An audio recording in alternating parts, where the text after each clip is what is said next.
Welcome to me, where suspenseful, thrilling, and mysterious stories will draw you into a world where the lines between reality and fantasy seem to blur. When the night falls, when all the sounds gradually quiet down, leaving only your own heartbeat and breathing, that's when these stories begin. Tensions, unsolved mysteries, moments that will make you hold your breath in fear or curiosity, all are waiting for you ahead. Find a comfortable seat, dim the lights, and let this sound guide you on a journey that is not for the faint of heart. I want each of you to leave a comment sharing where you are in the world. And if you are enjoying the episodes, don't forget to give a like and subscribe to the channel now. Relax. Are you ready? If so, join me in the first story right now. The couple in the glass. The first time she saw them, she didn't think too much of it. Just an exceptionally attractive, well-dressed couple having dinner together in their multi-million-dollar penthouse while overlooking downtown Chicago.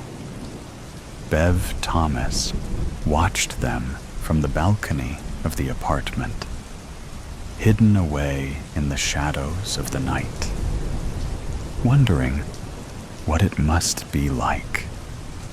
The apartment she was currently cleaning for work was cherry enough, but nothing compared to the place these two lived in. She'd studied them, admired them, became invested in them. But never once did it occur to her during that first sighting that anything was wrong. The woman wasn't just beautiful. She was elegant. Elegant in the way that women just weren't anymore. Audrey Hepburn, Grace Kelly, Jackie Kennedy, women who embodied class, charm, and fashion. The woman in the window looked as though she belonged on that same list, regardless of the fact that she was completely unknown to Bev. She wasn't a celebrity, wasn't an actress or a singer, and Bev didn't recognize her from the world of politics. She was just a stunning, refined, angelic individual who looked as though she'd descended from heaven itself to grace the earth with her beauty. She wore a ball gown of sorts, pale yellow, and doused in what Bev could only imagine were real diamonds from the way the material shimmered. Bev couldn't help but allow the jealousy to set in.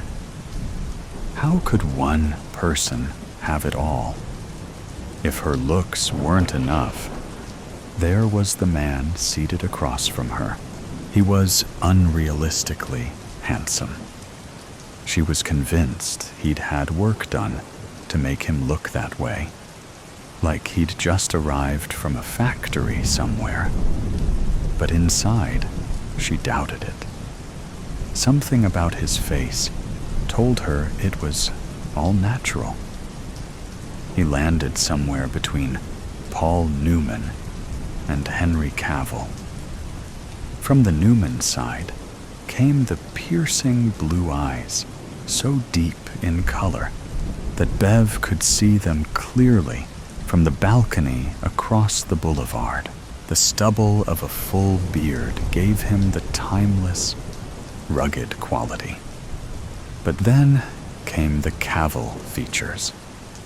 A strong, chiseled jaw, a full head of wavy auburn hair, and a physique that looked as though Michelangelo had risen from the dead and carved it himself. Bev's life could have stayed perfectly normal if it had only been that one time. But it hadn't.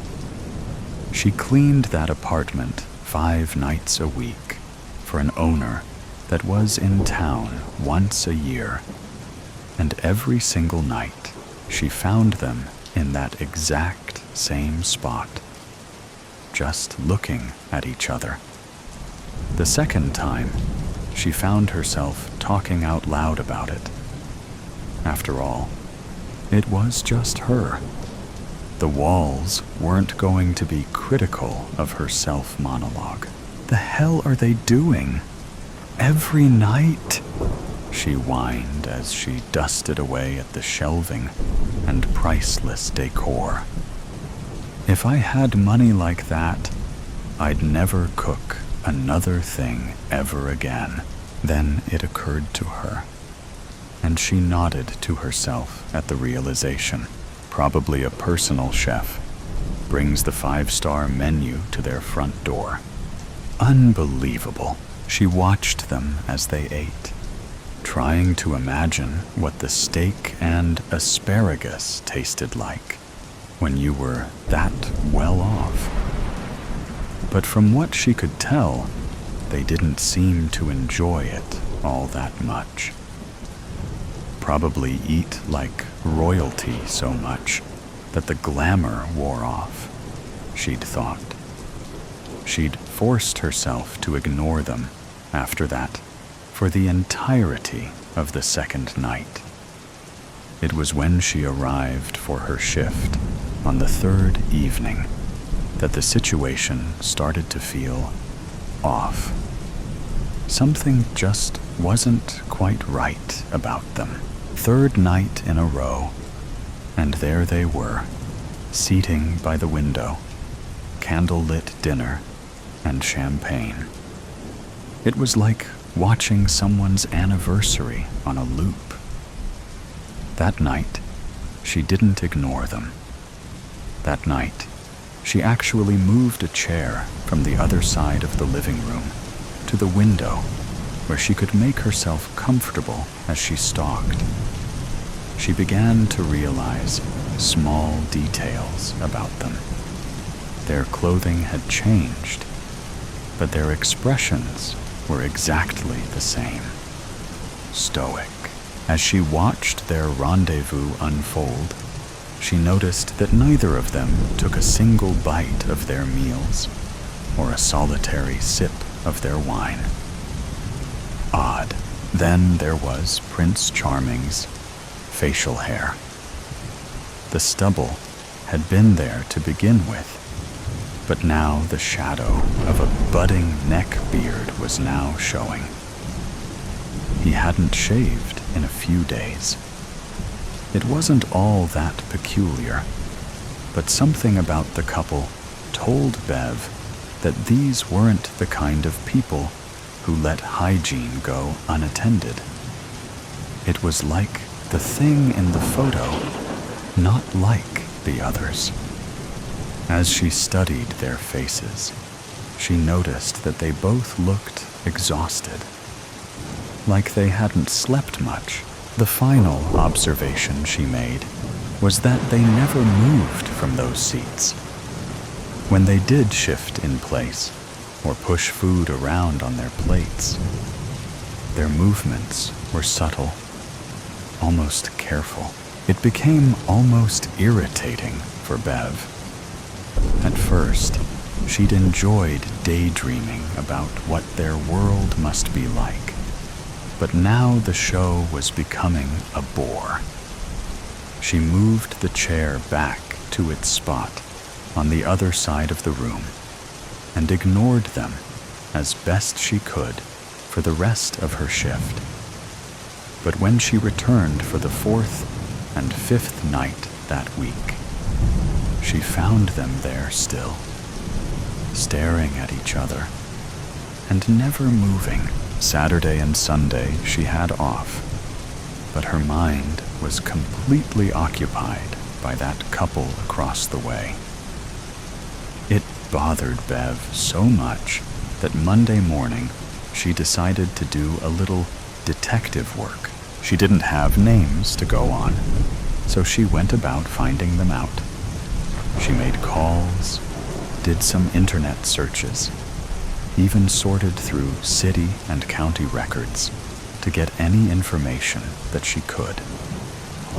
It took her most of the day, but she finally found something. The penthouse on the 42nd floor on the left-hand wing belonged to a man named Doug Allen. He was some sort of financial wizard and had obtained an enormous amount of wealth day trading.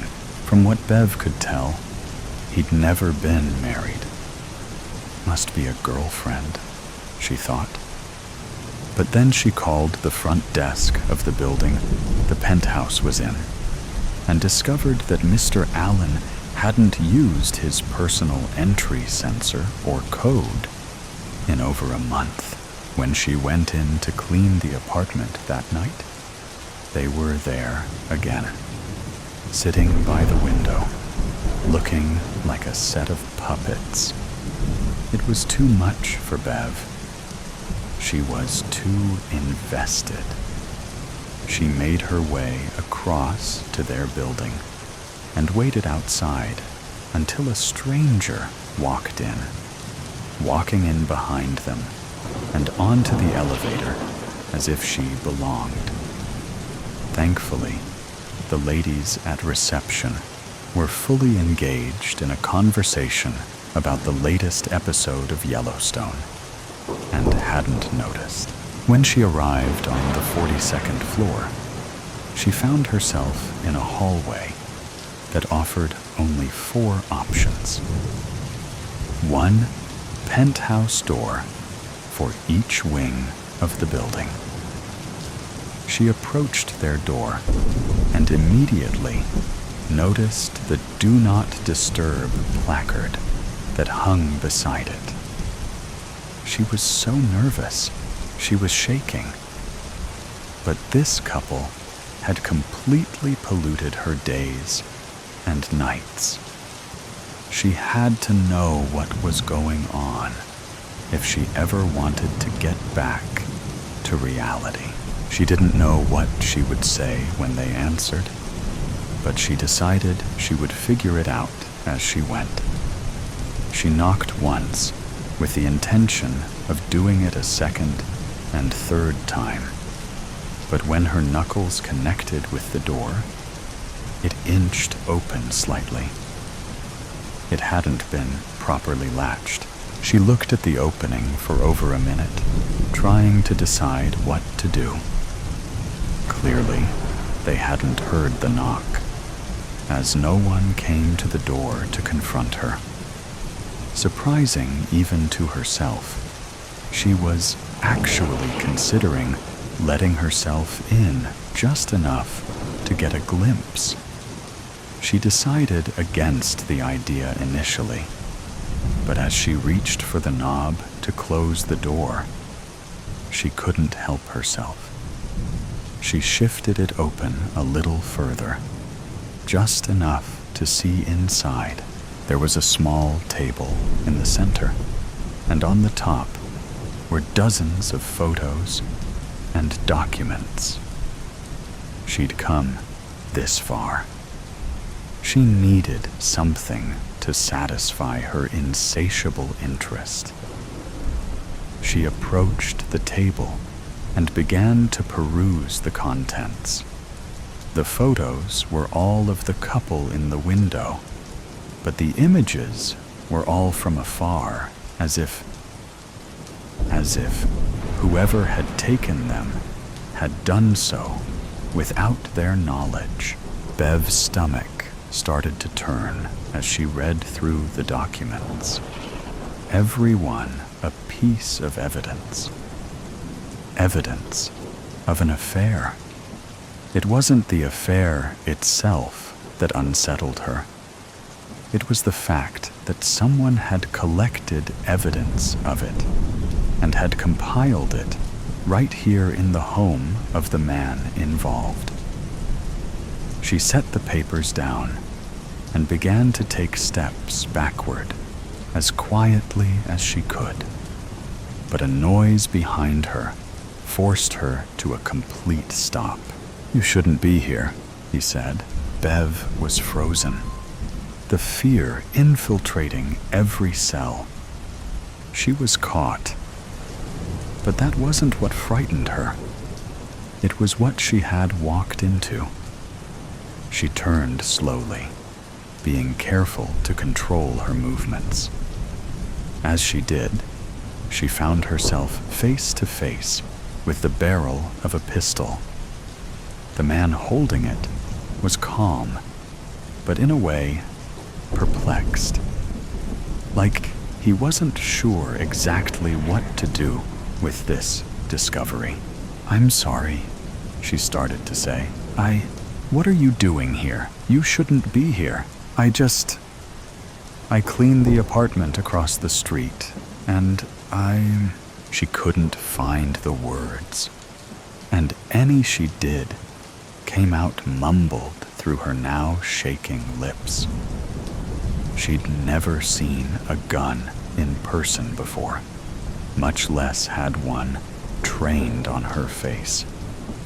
She couldn't think, and she could hardly breathe. He raised his free hand and rubbed his forehead as if working through a complicated mathematical equation. "Move," he said. "What?" "I said move.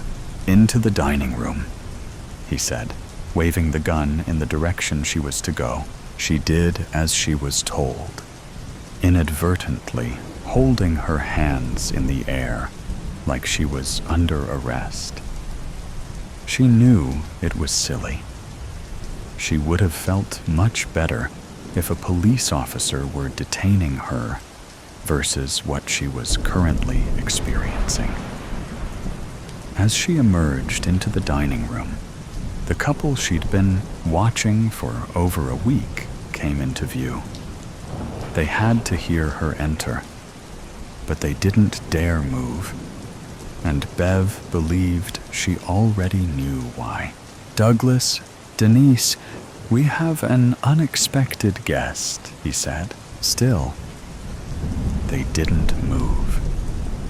Bev waited for a verbal confirmation that they were even alive.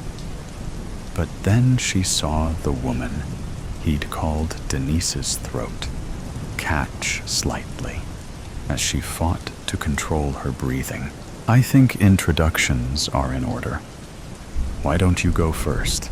he said, poking Bev in the back with the gun. I'm Bev Thomas. I just cleaned the apartment across the street." "Perhaps you'd like to tell us exactly why you've intruded upon our evening of wonders and romance, Bev Thomas." I noticed them having dinner in the same spot all last week, and You were nosy," the man said, finishing her sentence. I was concerned. You didn't mean what? To break into this apartment? To impose somewhere you weren't welcome? But you did it anyway, didn't you? Bev Thomas. You know what, though? That's okay. You see, you and I are a lot alike. Curious. You were curious about this beautiful couple. So was I. You can imagine just how curious I was when I discovered that my wife of 15 years was having an affair with a wealthier, more attractive, and apparently more adventurous man. Bev didn't know what to say. Her fears were being confirmed, but that didn't bring her a single ounce of relief. For once, she wished she'd been wrong. Since they can't answer for themselves, allow me to complete the introductions. Douglas Allen, my wife's new lover. My darling wife, Denise. As for me, my name is about as important as our marriage was to my whore of a wife. Again, Bev stayed quiet. You must be wondering what exactly you happened upon tonight. Bev Thomas, let me illuminate you. You see, I have been tracking this forbidden love affair for over 2.5 years. Every meetup, every email, every middle-of-the-night phone call that my wife took from the downstairs bathroom as if I wouldn't hear. Everything. I was so moved by the greatest love story ever told that I figured, why not recreate it? Let the lovebirds live through it all one more time. We've been at it for weeks, Bev, day and night. Every dinner date, every intimate conversation, every single moment of sexual engagement, all of it on replay, like a show on Broadway. The obvious difference is an audience of only one to enjoy it, he said, referring to himself. She doesn't have anything to do with this, Mike. Just let her leave. Denise's sudden outburst startled Bev so much that she almost jumped. The woman in the window had finally broken her silence. The man called Mike was still behind her, so Bev couldn't see his face. Even so, she could feel the anger radiating off him like heat from a bonfire. What is the rule, Denise? What is the fucking rule? She didn't respond, nor did she look away from Doug Allen. Her face was expressionless, but her eyes told the story all on their own. It was clear to Bev that Denise was overrun with fear. She'd messed up, and she knew it. Bev flinched as Mike's footsteps met her ears.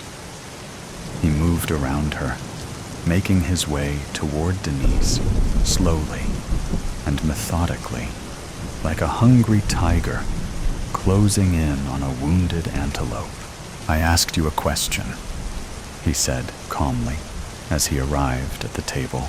Again, she refused to answer. Mike sighed heavily and pulled something from his pocket. Before it registered what he had retrieved, the blade of the folding knife had flipped open and had been driven through Doug's hand, nailing it to the tabletop. Doug screamed out in pain, and Denise did the same. All the fear, anger, and misery exploding out of her. Look what you made me do, you whore. You worthless bitch. You couldn't follow a simple set of fucking rules. Don't break character. Ever. You've ruined the entire sequence. When he was done, he collected himself and turned back to Bev. She expected he was about to explain the rules of engagement in this little game he'd created. But he stopped realizing what he had done. Years of tracking, months of planning, weeks of playing out his fantasy of revenge, and he'd never made a mistake. Until now. He turned back around as quickly as he could, but it was too late. Denise had already pulled the knife from Doug's hand. As his front side became exposed, she drove the knife deep into his chest. He gasped and began to stumble backwards. She followed him onto the floor, where she pulled the blade out and then stuck it in again. Then again, and again. Doug nursed his wounded hand, and Bev watched, frozen in time, as the slaughter ensued. When she no longer had the strength to pull the knife out, and Mike was fighting for his last few breaths, she moved up to his head and whispered something in his ear. His eyes went wide, then slowly shut, as the final bit of life departed from his body.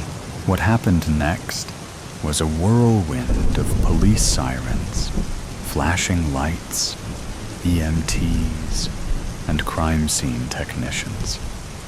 People in uniform taking Bev's statement again and again. Paramedics checking her for injuries, the flash of cameras as evidence was documented and collected inside the penthouse. She couldn't bring herself to say much of anything, but she hung on every word as Doug and Denise detailed what they had been through while captives of a madman, driven to the edge of sanity by pure rage and jealousy.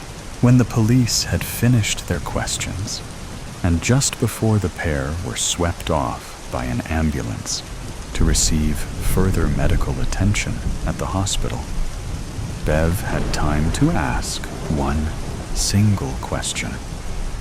She approached the back of the ambulance and looked up into Denise's eyes.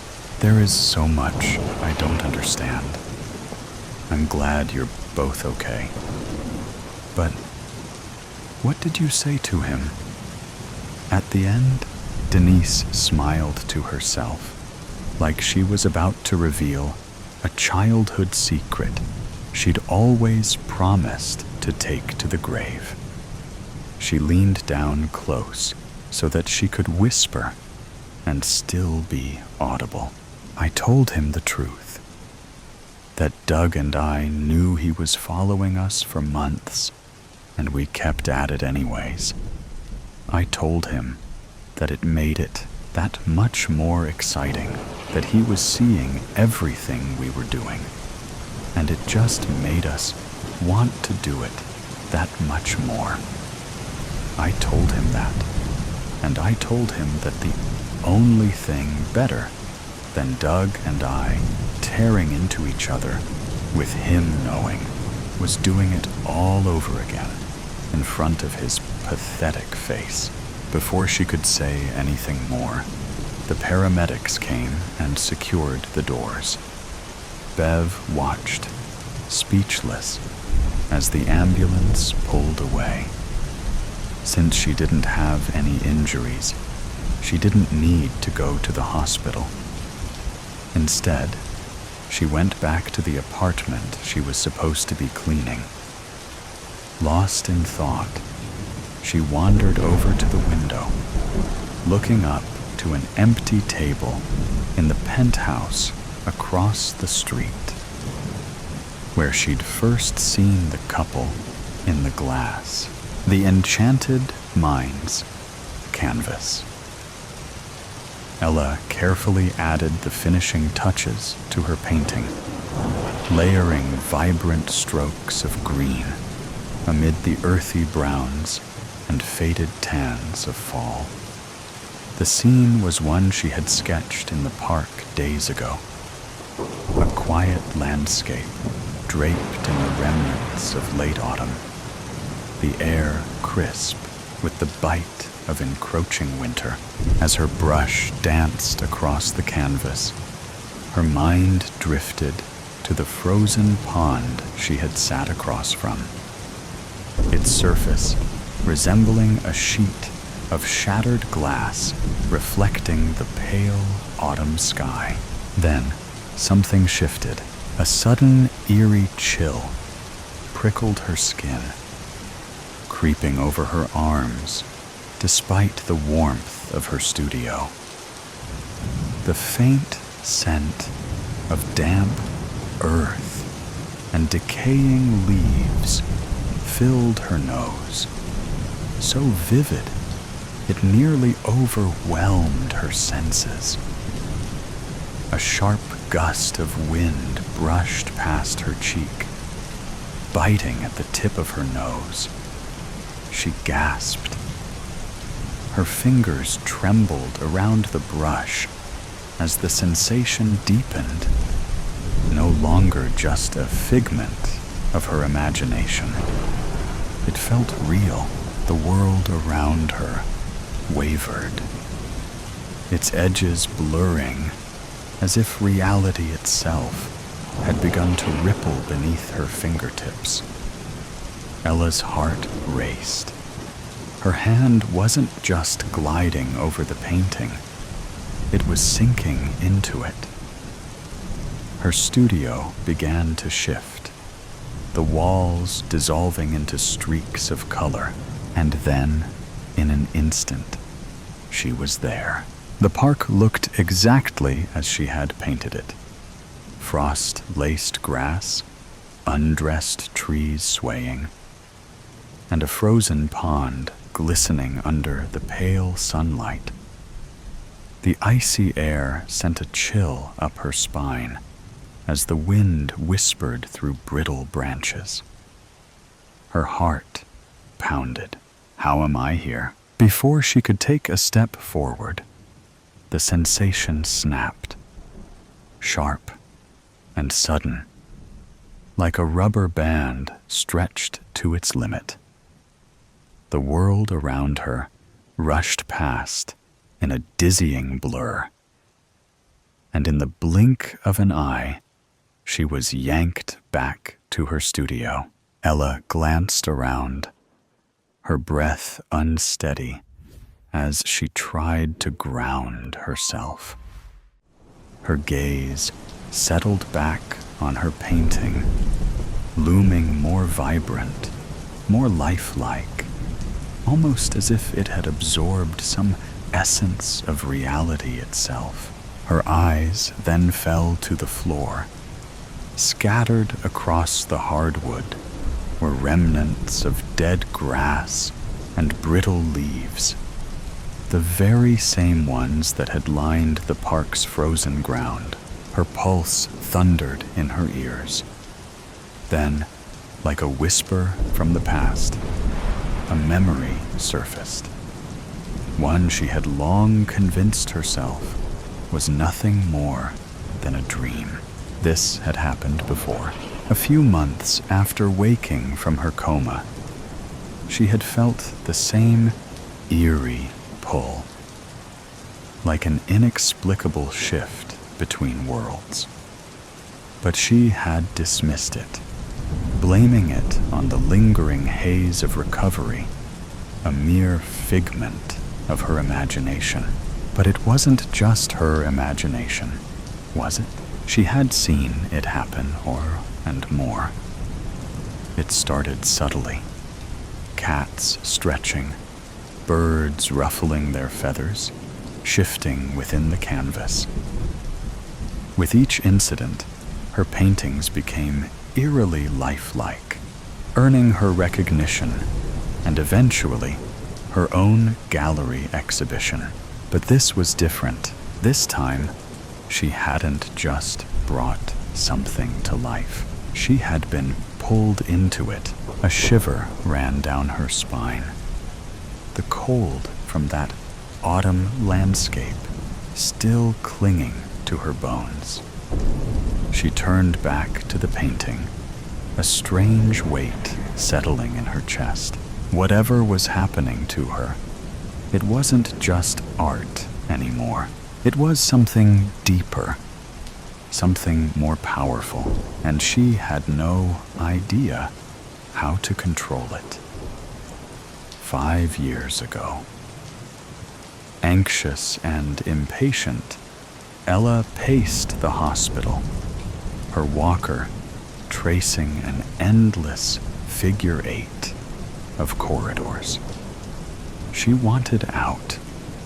She was bored, exhausted, and angry, tired of the constant checkups, the intrusive monitoring, the way doctors spoke about her, as if she weren't in the room.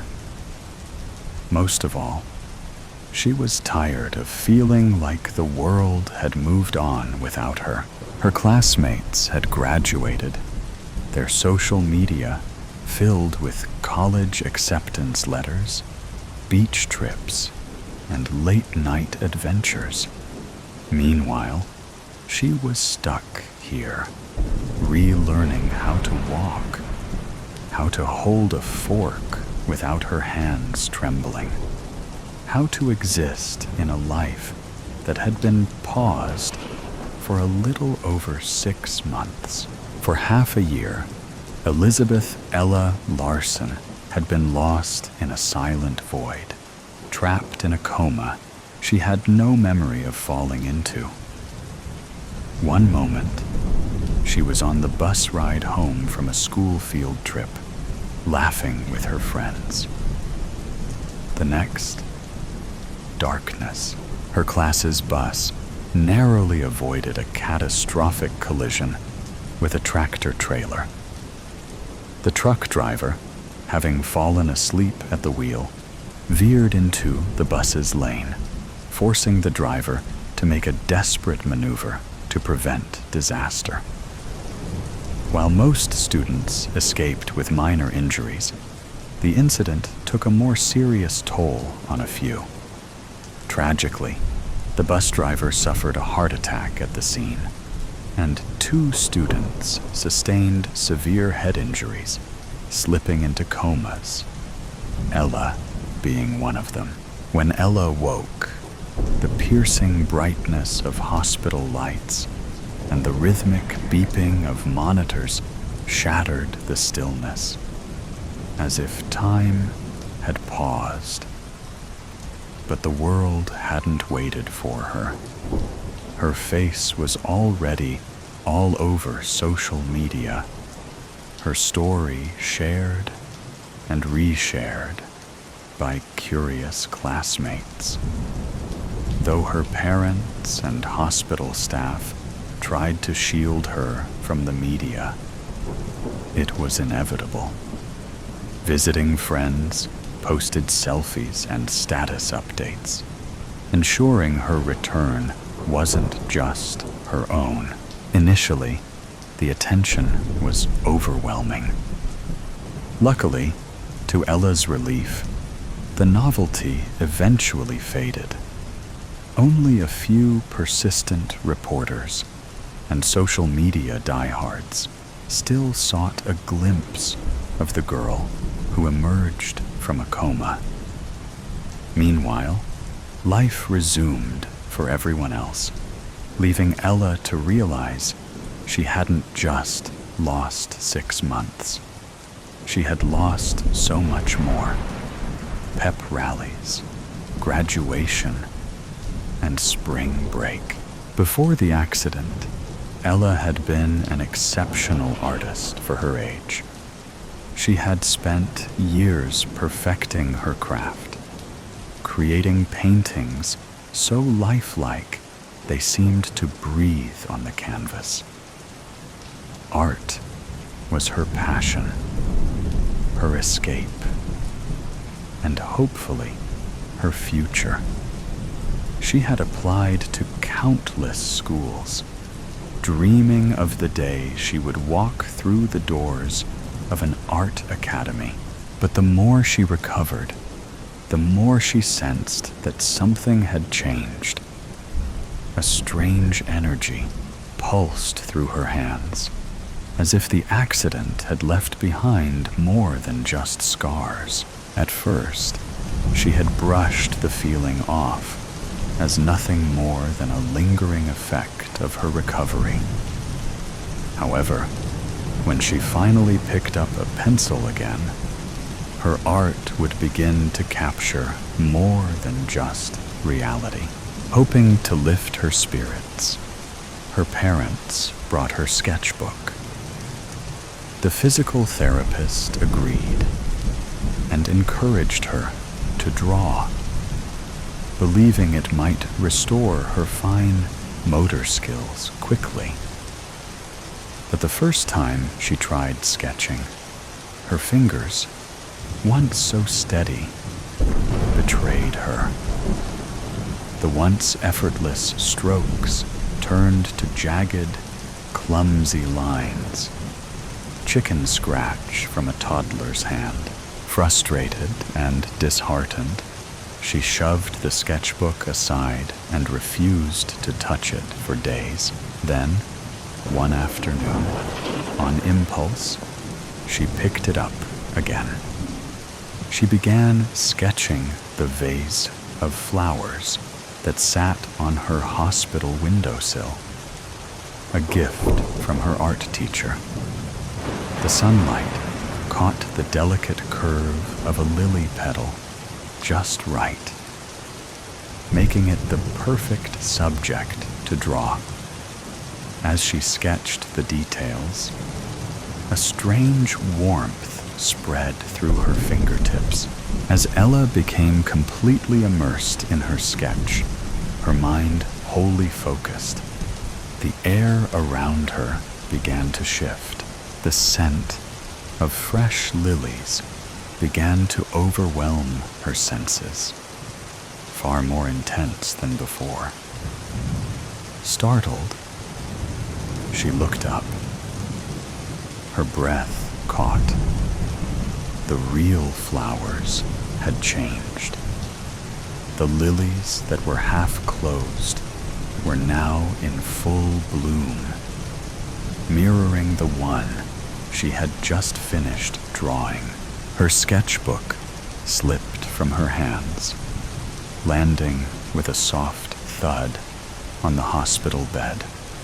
Ella stared at her fingers, watching as dust particles swirled in the afternoon light. Except they weren't just dust. The air around her shimmered, an iridescent glow clinging to her skin. She blinked, her heart pounding. It had to be a hallucination, a trick of her recovering mind, just a dream, she told herself, while her eyes were still fixated on her hands. Yet deep down, she knew the truth. Something within her had been unlocked. Awakened by the sun's warmth, Ella sat up, squinting against the bright light streaming through her bedroom window. Despite the winter chill, the morning sun cast an ironic touch of warmth to the frigid 30-degree day. As she shook off the haze of sleep, the sharp beeping of her alarm clock jolted her fully awake, a nagging reminder of the day ahead. She was scheduled to inspect the gallery rooms in the newly opened art building downtown, ensuring her pieces were displayed exactly as she envisioned. Tomorrow marked her debut exhibition, the moment she had worked toward for years. Excitement and nerves twisted in her chest. It was finally here, and she wasn't about to leave anything to chance. Silencing the alarm, Ella swung her legs over the bed and took a steadying breath. She grabbed the outfit she had picked out the day before, sophisticated yet artistic, the perfect balance. Heading towards the bathroom, she caught a glimpse of her latest work, leaning against the wall, a hypnotic twilight scene of Pittsburgh's skyline, reflected in the Monongahela River. The river seemed to shimmer, as if a ripple might break across the surface if she stared too long. Nope. Nope. Not today, she muttered, quickly looking away. No incident, especially not tomorrow. But what if it happened again? What if a painted river overflowed, flooding the gallery? or a sudden gust of wind swept through, touching the viewers? And what if they realized what she could do? She pushed the thought aside, taking a deep breath as she splashed water on her face. She needed to focus on the gallery, on today. No distractions. She'd been careful all week. Still, the memory of being transported to the park unnerved her. Nothing that extreme had happened since, but the occasional ripple of water or a bird nearly lifting off the canvas was enough to make her uneasy. After getting dressed, she made a quick breakfast. Her phone buzzed on the kitchen counter. It was a text from her best friend, Rosalie. "Good luck, Ella, and relax. You've got this. See you tomorrow at the show." Ella smiled at the words, even though her stomach was in knots. She typed back, "Thanks. I'll see you tomorrow." Her phone buzzed again almost immediately. This time, the gallery curator. Just a reminder, the final walkthrough is scheduled for 11 a.m. Bring any additional pieces you'd like to include in the collection. The gallery is confident your work will be a hit. Ella inhaled and exhaled slowly. Everything would be fine. She grabbed the two paintings, the one of Pittsburgh reflected in the Monongahela, and another tucked behind it, along with her purse and keys. By the time she arrived at the gallery, her nerves had settled into quiet determination. The venue was stylish and contemporary, with high ceilings and whitewashed walls, perfect for showcasing her work. A gallery handler took the paintings she'd brought, placing them in their designated room, while a marketing assistant guided her through the maze of exhibits. Each piece displayed exactly as she had envisioned. She moved through the gallery, carefully inspecting each painting, occasionally adjusting placements to perfect the flow. Her twilight scene of Pittsburgh's skyline sat front and center, positioned so the lighting captured every reflective detail in the water. But as she stared at the shimmering river, a familiar pull stirred in her chest. No, not now. Not here. She forced herself to look away, focusing on the next piece. A series of landscapes inspired by the city's parks. Under the gallery lights, the colors felt more vibrant, almost alive, as if one could stride in. But as she neared a painting of a dense, forested path, the pull returned, subtle yet unsettling. Her hand trembled as she reached for the wall to steady herself. She couldn't risk it. Not here. Not today. Why was this starting again? Was it because she was tense and anxious, trying to suppress the sensation? She shifted her focus to the gallery curator and marketing assistant, who had been quietly observing her. Forcing a smile, she said, "Everything looks great. I think we're all set for tomorrow." "Fantastic. Everything will be perfect. We just need you to review the virtual gallery site and give your approval," the curator said cheerfully. Ella nodded, her thoughts swirling. Tomorrow would be okay. She just had to keep her focus.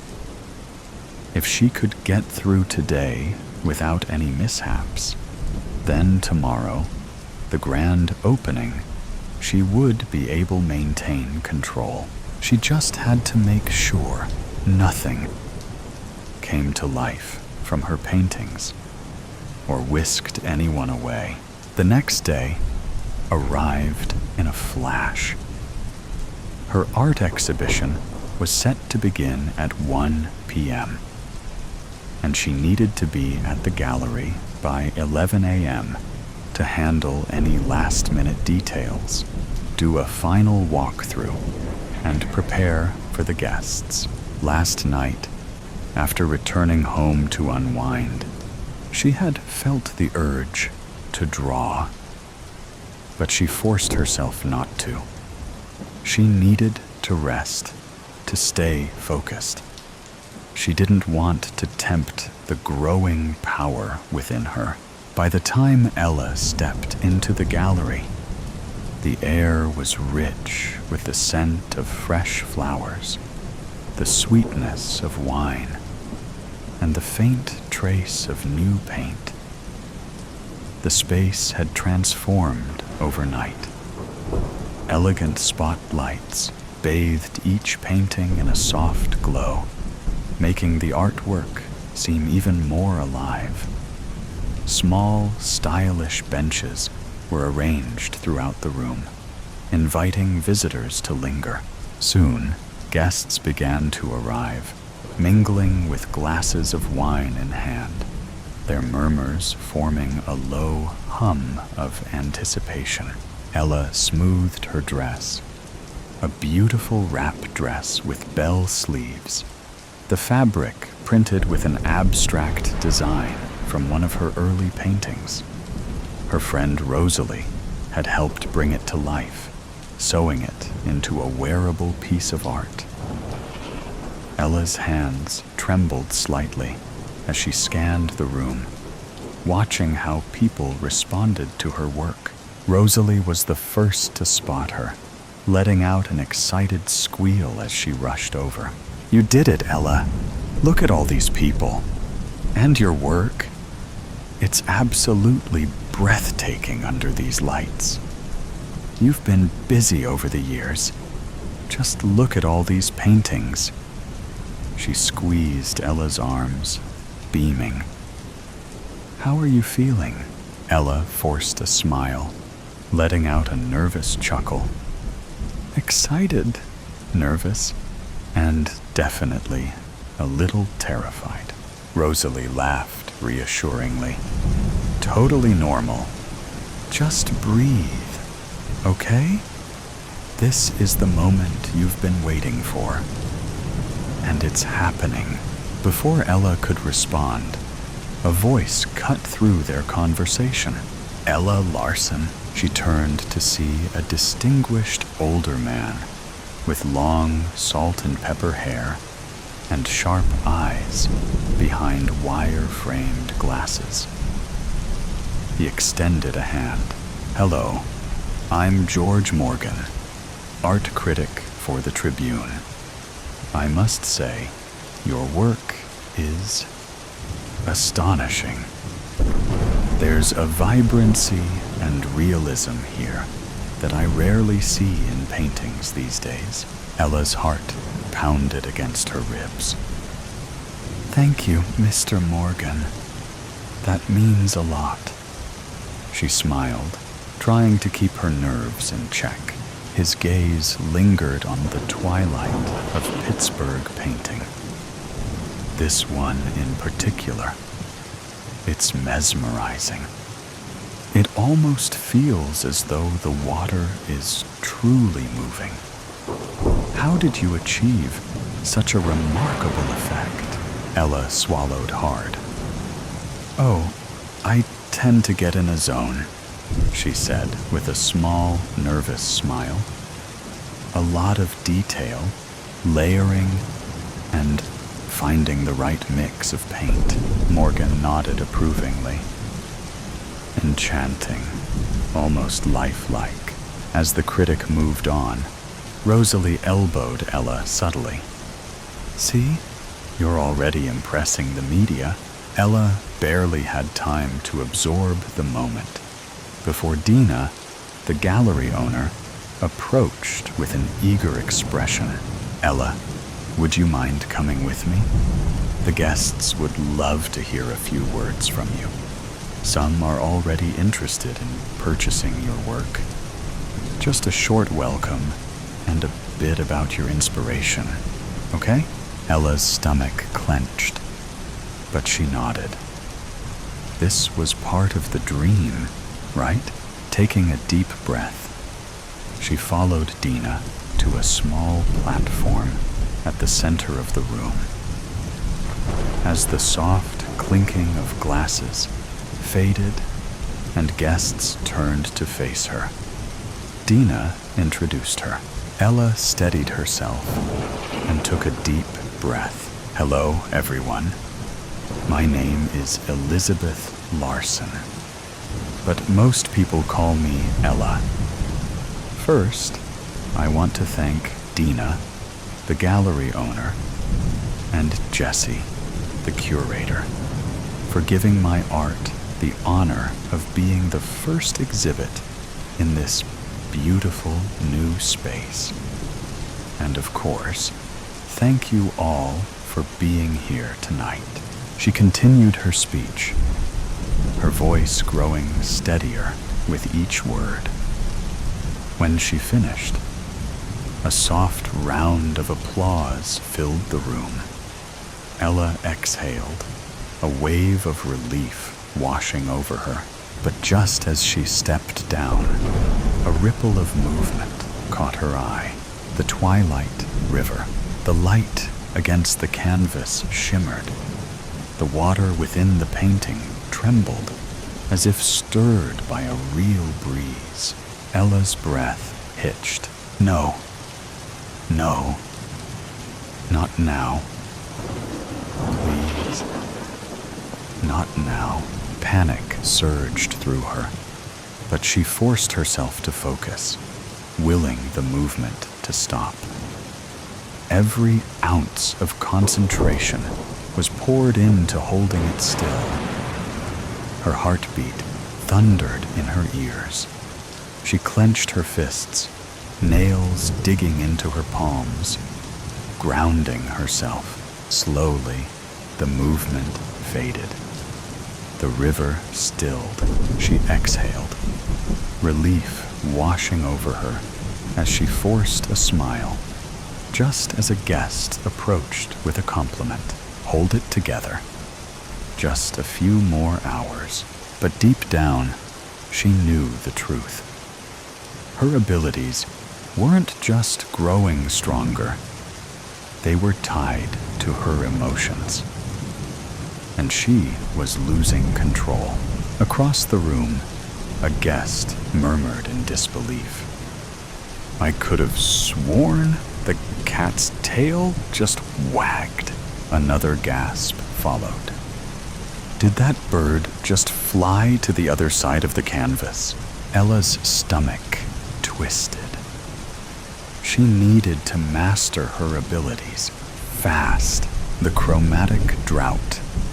Detective Marcus Sine squinted at the fading landscape through his office window.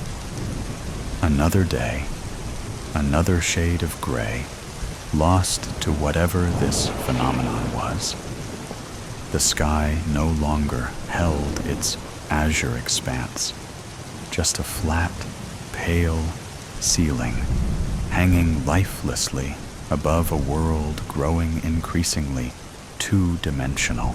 3 more reports of rivers running dry in the Eastern District, Officer Palmer said, dropping a thin file onto Sane's desk. And the hospitals reporting 17 new cases of what they're calling chromatic dehydration. Sine nodded grimly. The medical examiner had shown him the bodies last week. Skin paper-thin, organs collapsed inward, as if someone had extracted not just the water, but the very substance from them. Their eyes, once spherical, had flattened to into perfect circles, staring out from faces that resembled pencil sketches more than human remains. "Any pattern to where it's spreading?" Sign asked, though he already knew the answer. "None that makes sense," Palmer replied. "It's jumping between neighborhoods, between people who've never met. The only consistent thing is that once it starts in an area, everything there loses dimension within 72 hours. Sign turned away from the window. His own hands seemed less substantial today, the knuckles less pronounced, the veins no longer raised beneath his skin. He'd taken to pressing his palms against solid objects throughout the day, reassuring himself that he could still feel texture, still interact with a three-dimensional world. "What about the library research?" he asked. Palmer's expression darkened. "Archives are becoming affected. Books are losing their ink, words disappearing from pages, even as people try to read them. This was worse than Sane had feared. Knowledge itself was being drained from the world. The river had been the first to go in Westbrook. Once a vibrant blue-green artery cutting through the heart of the city, it had faded to a pale, silvery streak before disappearing entirely, leaving only a shallow depression in the ground where water had flowed for centuries. Sign stood in the dry riverbed, feeling the cracked earth beneath his shoes. It didn't feel like drought. There was no sense of moisture having evaporated. Rather, it was as if the concept of river had been partially erased from reality, leaving behind this ghostly impression. Detective Sign, a woman approached him, her white lab coat nearly indistinguishable from the colorless landscape. Dr. Eliza Tanner, the city's leading physicist, had been studying the phenomenon since its first appearance 3 months ago. "The process is accelerating," she said without preamble. "We've been measuring the dimensional collapse, and what took weeks in the beginning is now happening in days." "How long?" Sign asked. "Until complete two-dimensionality? For the entire planet?" She shrugged, the gesture oddly truncated, as if her shoulders couldn't quite complete their full range of motion. "At the current rate? 2 weeks, maybe less." Sign swallowed. "And then what?" "I don't know," Dr. Tanner admitted. "But I found something you should see." The university's rare book collection had been moved to a secure facility once the libraries began to empty. Dr. Tanner led Sign through rows of glass cases containing ancient texts, their pages increasingly blank as the phenomenon progressed. "Most of our oldest manuscripts are already gone," she explained. "But this one is different." She stopped before a small display containing what appeared to be a journal bound in matte black leather. Unlike the other books, whose pages had turned a uniform white, this one's text remained stubbornly visible, though the letters seemed to shift and rearrange themselves whenever Sane tried to focus on them. "It's resisting the effect," Dr. Tanner said. "And more importantly, it appeared in our collection the day the river began to fade. No record of acquisition, no catalog entry. It was simply there. Sign leaned closer. Can you translate it? Portions. It appears to be a record kept by something called the Society of Final Memory. From what I can decipher, they were an ancient order dedicated to preserving knowledge through catastrophic events. Preserving knowledge? But everything's being erased. Dr. Tanner's fingers trembled slightly as she adjusted her glasses. A gesture Sign noticed seemed less three-dimensional than it should have been. I think they made a mistake, she whispered. A terrible one. The journal led them to the underground chambers beneath the old cathedral. Sign had never known these catacombs existed, though they appeared to have been built centuries before the church itself. The society maintained outposts throughout the world, Dr. Tanner explained, as they descended the narrow stairs, flashlight beams cutting through dust that hung motionless in the air. According to the journal, they believed humanity was cyclical, civilizations rising and falling in patterns, with crucial knowledge lost in each collapse. So they preserved information across these cycles? Sign asked, ducking beneath a low archway. The stone felt wrong beneath his fingers, too smooth, as if the grain and texture were being slowly erased. Yes, but more than that, they developed a method to intentionally reset civilization if they deemed it necessary, a way to erase dangerous knowledge while preserving what they considered essential wisdom. The stairway opened into a vast circular chamber.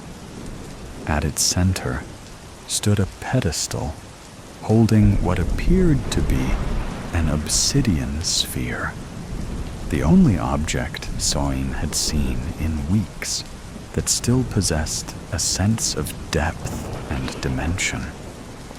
Surrounding it, slumped against the walls and floor, were desiccated bodies, or rather, what remained of them.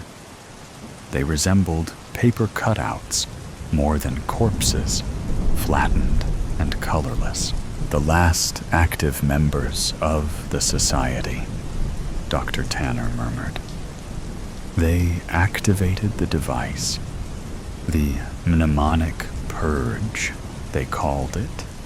But something went wrong. Sign approached the sphere cautiously. Unlike everything else in this fading world, it seemed to absorb light rather than reflect it. A perfect three-dimensional void amid the increasingly two-dimensional reality. The journal says the purge was meant to be selective, Dr. Tanner continued, her voice growing thinner, less substantial. To remove specific knowledge while leaving the fundamental structure of reality intact. But they miscalculated. Instead of erasing dangerous information, they started erasing the fundamental properties of existence: dimension, color, substance. And now it's spreading like a contagion throughout reality. Sign reached toward the sphere, feeling a strange pull. Can it be reversed? The journal wasn't clear, but Dr. Tanner's words cut off abruptly. Sign turned to find her frozen in place, her form suddenly flat against the wall, like a photograph. Her mouth was open in mid-sentence, but no sound emerged. Before his eyes, her image seemed to lose resolution. details blurring until she resembled a rough sketch more than a person. "Dr. Tanner!" He reached for her, but his hand passed through where her shoulder should have been. She wasn't just flat. She was becoming insubstantial. Sign turned back to the sphere in horror. The loss of dimensionality was accelerating. He could feel it in his own body, his lungs laboring to expand in 3 dimensions when reality only permitted 2. His vision narrowing as his eyeballs flattened into circles. The journal had described the purge as a reset, a way to begin civilization anew. But this wasn't renewal. This was erasure, with the last of his dimensional strength. Sane grasped the obsidian sphere. It burned cold against his palms, the sensation almost nostalgic, a reminder of when touch had depth and texture. If the society had started this, perhaps their tool could end it. The sphere pulsed beneath his touch, and Sane had the distinct sensation of something ancient and aware turning its attention toward him. Not a machine, but an entity, a consciousness that had been waiting, perhaps for centuries, for someone to recognize the terrible mistake. "You understand," a voice whispered directly into his mind. The cycle was corrupted, the purge incomplete. "How do I stop it?" Sane gasped, feeling his vocal cords flattening, his words becoming as thin as paper. The purge cannot be stopped, but it can be completed correctly. The sphere began to glow with an impossible light. Not white, or any color Sign could name, but something that suggested all colors at once, dimensions beyond the 3 he knew. "Choose what remains," the voice commanded. "What essence of your world must survive to build anew?" Sign understood then. The society hadn't intended to destroy reality, but to curate it, to select which elements would survive the transition to the next cycle. Their failure had been one of judgment, not mechanism. As his consciousness expanded into the sphere, Sayin saw the entirety of his fading world. Every person, place, and memory collapsing into flatness. And beyond that, he glimpsed other worlds, other cycles, stretching back through countless iterations of humanity. With his final 3-dimensional thought, Sane made his choice. "Hey, Jimmy, you still reading that comic?" Mrs. Abernathy called from behind the drugstore counter. "Those new Detective Sane stories are all black and white. Now that the war's on, not much to look at." 12-year-old Jimmy Marshall didn't look up from the final panels of Detective Sane and the Mystery of the Vanishing World. He traced his finger over the stark black and white illustrations, the flattened city, the mysterious sphere, the hero's final choice. "I don't mind, Mrs. Abernathy," he replied. "The story's better than the colors, anyway." He turned to the last page, where Detective Sign stood before a newly dimensional world. Color bleeding back into the edges of the panel as rivers began to flow again. and people regained their solid forms. The final caption read, "And so Sun chose to preserve not knowledge or power, but the capacity for dimension itself, the ability to grow, to change, to become more than flat impressions on a finite page." Jimmy closed the comic carefully. Outside the shop window, a military convoy rumbled past, headed for the docks and then across the Atlantic. The world was at war, resources were scarce, and luxuries like colored ink for comics were among the first casualties on the home front. But as he stepped outside into the April sunshine, Jimmy couldn't help seeing the world a little differently, noticing the subtle depths and dimensions that existed even in the harshest of times, the colors that persisted even when they couldn't be printed on a page. He tucked the comic securely under his arm and headed home, unaware that in his hands he carried one of the last remaining artifacts of a civilization that had faded not once, but countless times before, each cycle preserved paradoxically within the flat, two-dimensional pages of a story that refused to be forgotten. Killer date. No one suspects a good-looking man. He's too handsome to be a killer. And that's exactly what Michael Holloway used to his advantage. He spent hours at the gym, shaping his already good genes into a chiseled mask. It also helped that he was charismatic, with a smile that made most women double take. He had brilliant green eyes from his mother, paired with light brown hair from his father. At 6 feet in height, he was just a six-pack short of a photoshopped model. Michael knew he was different from a young age. He was 7 years old and on a family trip to Vermont to visit his grandparents. He was an only child of 2 loving only children, and that meant he naturally got a lot of attention. One night, as the adults were out back drinking and talking next to the fire pit, Michael was following his grandparents' old dog around the house.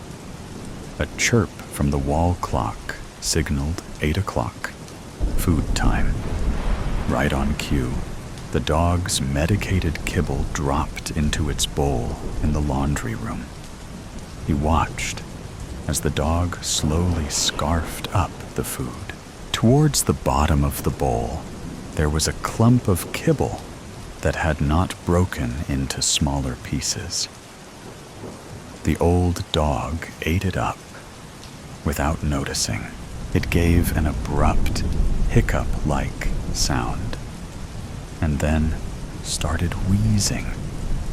Michael jumped back at first, but watched intently as the dog struggled to breathe.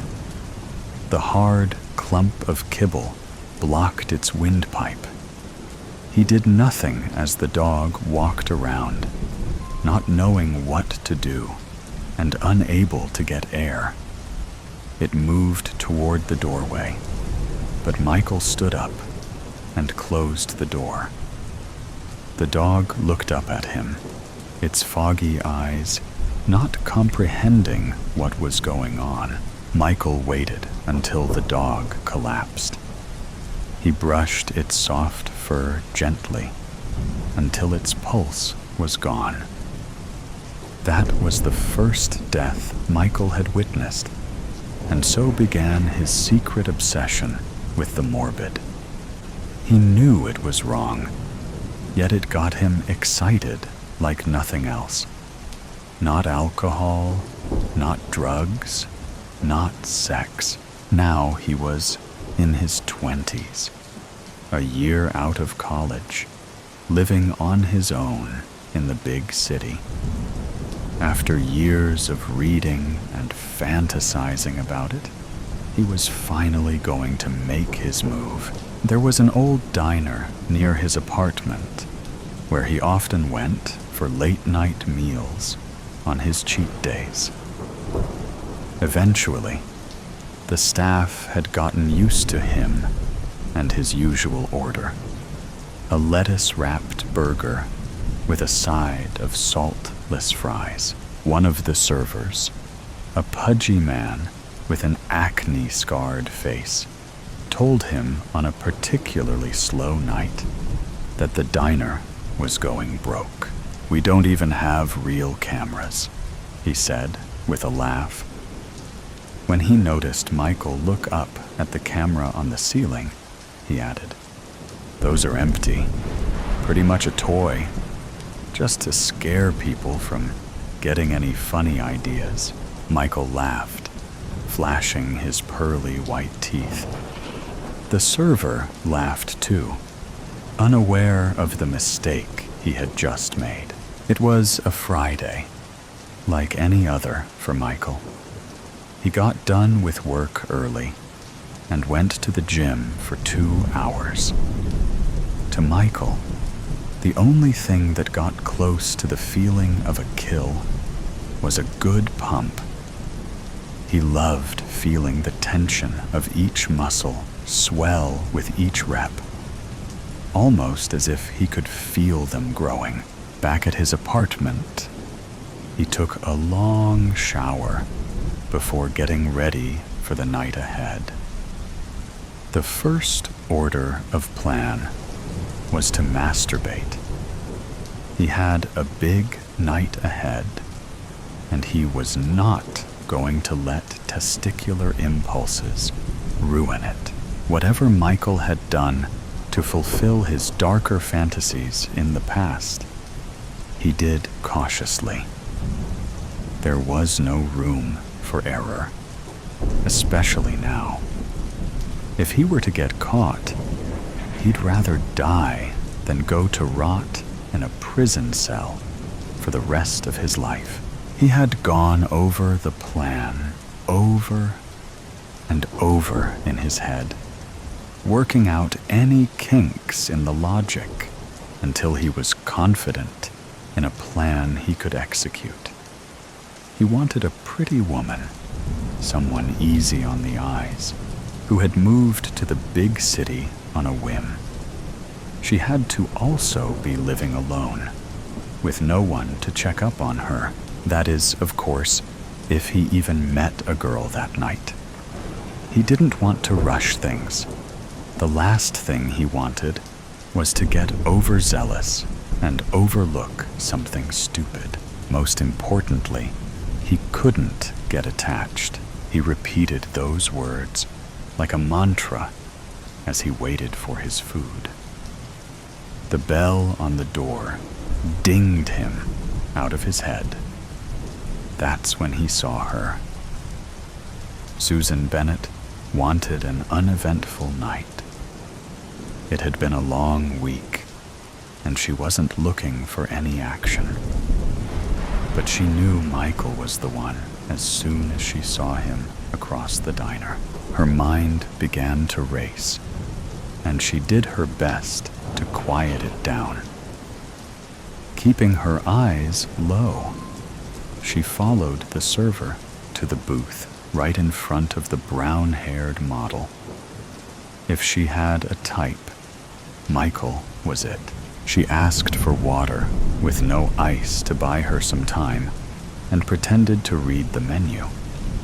In reality, her eyes kept darting toward him. Her left hand crept into her handbag to check if she had what she needed should the night get frisky, and breathed out a sigh of relief. She also felt around for the pepper spray to use in case of emergencies. Her gaze swept over the menu as she tried to figure out how to approach him. With a head of shiny blonde hair and a curvy body, she wasn't usually the one to make the first move. She didn't have to. "Is this seat taken?" said a smooth voice. Susan looked up to find Michael standing in front of her. His smile distracted her, but she recovered fast. "No," she said, flashing a smile of her own. "It is not." Michael slid into the seat across from her, and she caught the scent of dirty vanilla. She liked it. "Hi," Michael said with an outstretched hand. "My name's Michael." "Susan," she said. His hand was cool to the touch. Susan was wearing a low-cut tank top, not for grabbing attention, but because she thought she looked good in it. But she didn't mind, as Michael's eyes quickly glanced down during their handshake. They exchanged some pleasantries and got to know each other. Susan found out that Michael works as a fitness coach, and Michael was amused when he found out that Susan was a freelance designer. "I didn't need to be in the city," she admitted to him. "But things at home were rough, and I kind of just needed an excuse to get out of there." "You know, I get it," he said. "Parents can be a lot to deal with." "Yeah." Her voice was low. "I just feel guilty about ignoring them sometimes. I mean, they raised me, put a roof over my head, and fed me. It feels the least I can do is call them once in a while, just to let them know I'm okay." Michael sat back and studied her face. It was beautiful, with the sharp features of her nose and jaw accenting the curves of her cheeks and lips. "When I was in college, I took a philosophy class with a pretty eccentric professor. One of the exercises he loved to do was hand out cards with random topics on them and encourage you to debate from that point of view. One day, I got a card that said, 'Parents don't deserve anything from their children.' Now, I don't think anything is quite that cut and dry, but for the sake of the exercise, I went with it." Susan sipped at her water as Michael went on. "The point starts with a sort of analogy. Take your phone, for example. The person, or more likely, people, who made that phone will never use it. In fact, they make it knowing that it's not for them. There was a demand, and they were meeting it. It is a societal role that they choose. My argument was that it was the same for a human. There is a demand, an ecological need to reproduce, to keep the species alive. A person who chooses to have a baby is, in effect, meeting the market demand. To expect something back, monetarily or otherwise, once your job of raising that child is done, is not part of the contract." Michael sat back with a deep breath. "Of course, there are holes in that argument, as my classmates pointed out, but you get the gist." Susan watched Michael as he got a sip of his own drink, an iced tea lemonade. "Switched tables, I see," said the server, sliding a lettuce-wrapped burger in front of him. "Here's your order, Michael." "Thanks, Brittany," Michael said. He looked back at Susan to find her smiling at him. He shrugged. I come here often. Susan's server came back to take her order. A buffalo chicken wrap, please, she said. He scribbled it down and left to place the order. The conversation continued, nearly uninterrupted, for an hour. By then, Susan had already made up her mind on what she wanted to do. And so had Michael. Michael paid for the meal, refusing Susan's attempts to pay him back. You saved me from a lonely dinner. This is the least I can do. The city air was cool, and it gave them an excuse to move closer to each other as they walked. Michael said, with calculated hesitation. I apologize if it's too soon, but my apartment is a block away. I was thinking maybe we could go up for a couple of drinks. Hang out? Susan felt like it was her lucky day. That sounds nice, she answered. If we cut across this alley, we'll be there in 5 minutes. He paused and then added, if you're okay with that. She said she didn't mind, and they turned into the alley that led to the back of Michael's apartment building. It was quiet inside the halls, and they shook the chill out of their bones. I live on the 6th floor. We can go wait for the elevator, or we can just take the stairs here. I can't disappoint Mr. Health Coach now, can I? Stairs it is, Michael said, holding the door open for her. Things were going better than he could have hoped, and he did his best not to let his anticipation show. However, as they walked up the stairs, one thing began to bug him. A nagging voice in the back of his head that asked one simple question. Do you love her? He told himself to not get attached and pulled out the door to the 6th floor. It's the second door on the right, 607. The hallway was empty, and there were no cameras in the stairwell. No one knew that she was there. Michael opened the door to his apartment and let her step inside first. He had lit a candle while he got ready, and though it had been nearly 2 hours since it was out, the fragrance still hung in the air. This is a nice place, Susan said. The studio apartment was sparsely furnished, but everything felt purposeful. A rustic red couch paired with an oak coffee table. A matching oak dining table sat in the corner of the kitchen area. Numerous paintings hung on the beige walls, and a few plants bordered the sliding door to the balcony. Thank you, he said, taking her coat from her and hanging it in the front closet. He brushed his hair out of his way and smiled to himself. She was here. Everything he wanted. He took a second to admire her a distance as she looked at his record collection.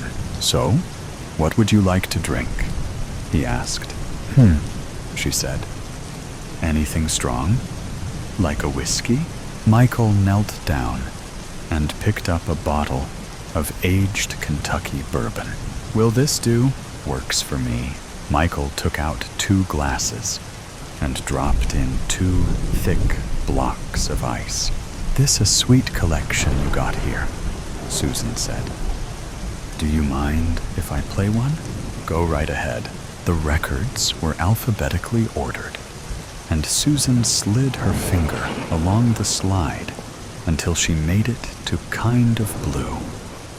She slipped it out of its cover and put on the record player.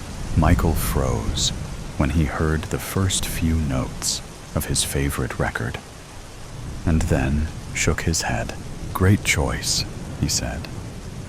He took up the glasses and walked over to her.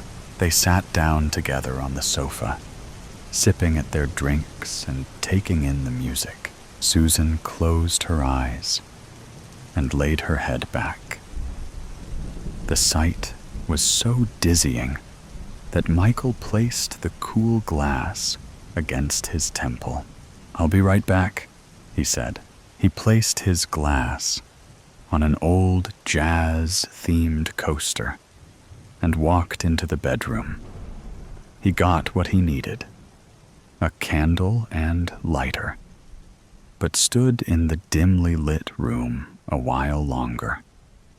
He pictured his hands around Susan's throat, and his heart rate picked up.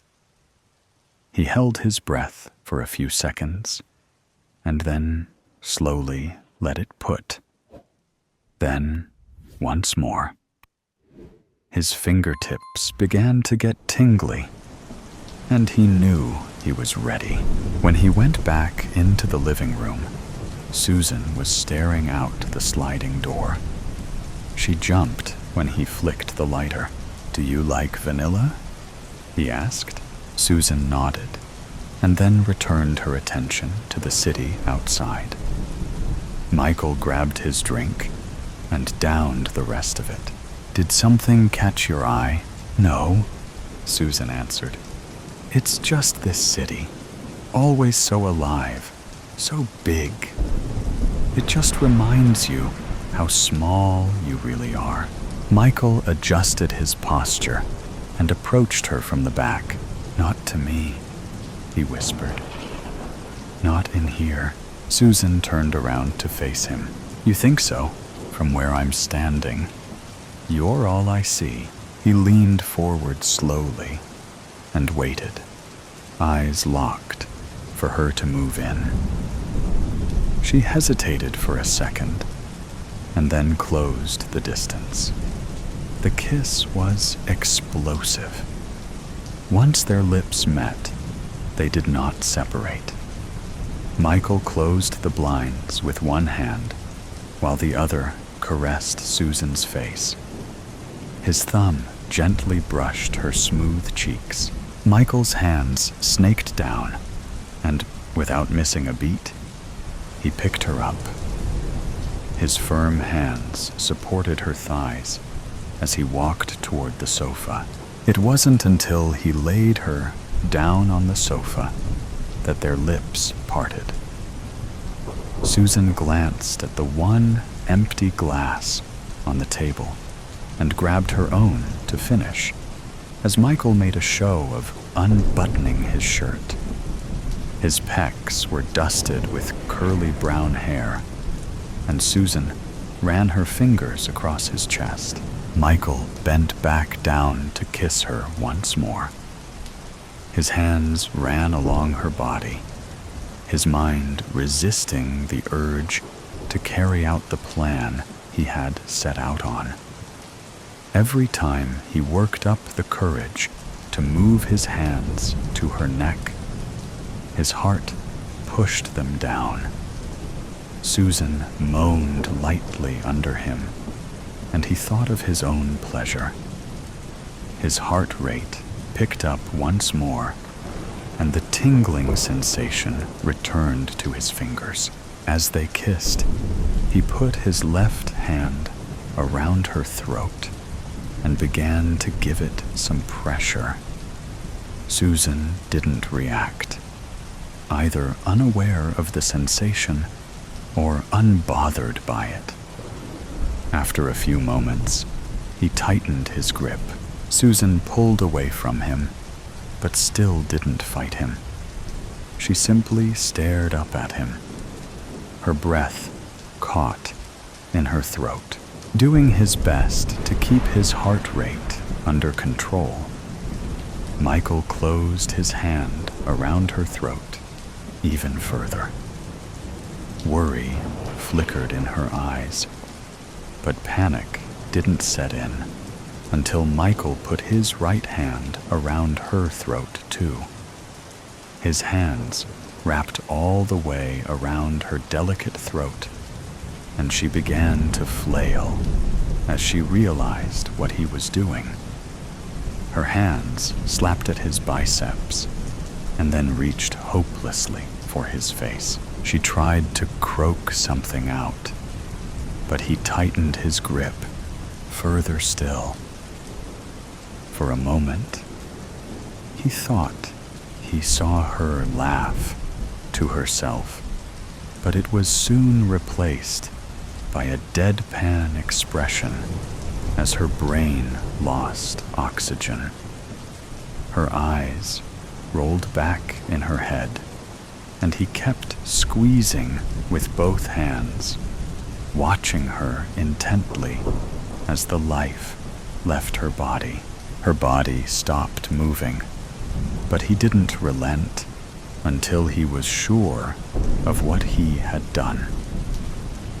There was no going back. As he pulled his hands off of her, her body gave one final shudder. Michael's breathing was heavy, and a thick layer of sweat coated his head. He stared at his hands. If not for the fact that he could see them attached to his body, he felt as if they were not his own. He started to stand up, to move to his room, to grab his camera, when he stumbled to the ground. Disoriented, he sat up on the ground. His foot had knocked over Susan's purse, and a small white bottle rolled out. His vision grew blurry as he reached for the bottle. Inside were the remnants of a fine, white crystalline powder. Michael rolled the bottle over until he saw the writing on the side in cute little letters. Aconite. He dropped the bottle and tried to stand, but his muscles refused to hold him up. He collapsed on the ground. Michael's heart began to skip beats, and all he could do was lie on the carpeted floor and stare up at Susan's outstretched hand, lifeless. The last thing Michael saw was the tattoo of a dog on Susan's wrist, its black eyes staring down at him. Flight 24/7. It's strange how the most pivotal moments of our lives often begin in the most mundane places. For me, it's the cramped bathroom of Trans-Pacific Flight 1247, 35,000 feet above sea level, when the first tremor rips through the cabin. At this moment, I'm just another passenger with a spike of anxiety from the turbulence we just experienced, making the smart faucet in the bathroom require all of my focus, completely oblivious to the fact that fate has begun its countdown. Why does everything always come down to timing? 5 minutes earlier, and I would have been safely strapped into PODEC, connected to my assigned neural interface, already synced to the emergency protocols. The bathroom mirror catches my reflection as the cabin lights shift from institutional LED 2A to a pulsing amber hue. My heart stutters. I know that color. How people used to fly in these things before EES came around, I'll never understand.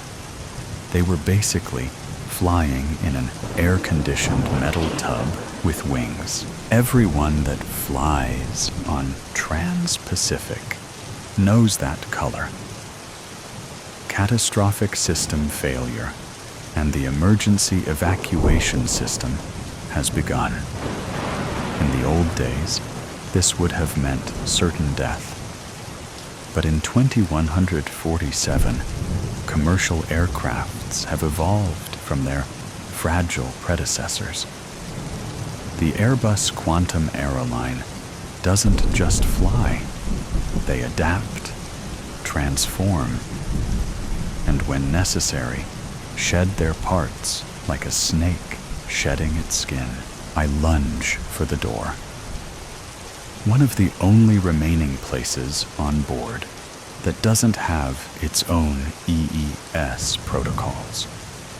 My fingers slipping on the handle, slick from the soapy water that just cleansed my skin of any dirt, germs, and other microorganisms that I collected while on board.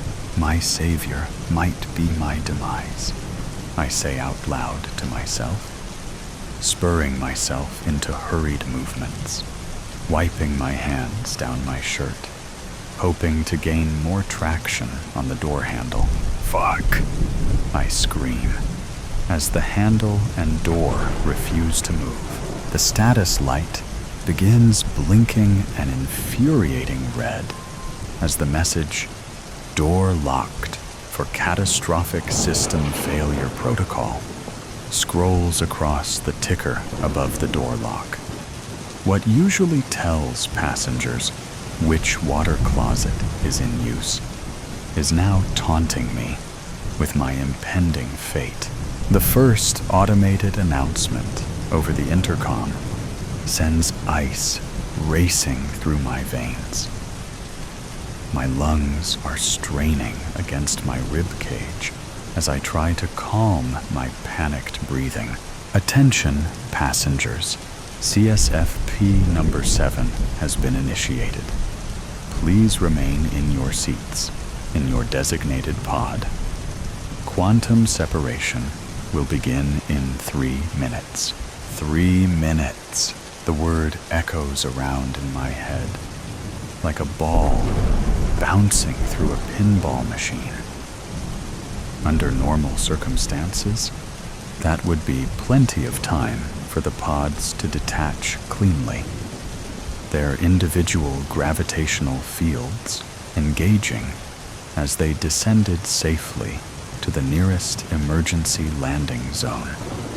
But I'm not in my pod, trapped in my tin can coffin, in the one section of the plane designed to stay with the main hull, the section that goes down with the ship. My mind whirs as I try to remember the schematics video they played at the beginning of our flight, the ones no one ever pays attention to because yada yada, remain in your pods and stay secured to your neural link for the most secure flight, yada yada.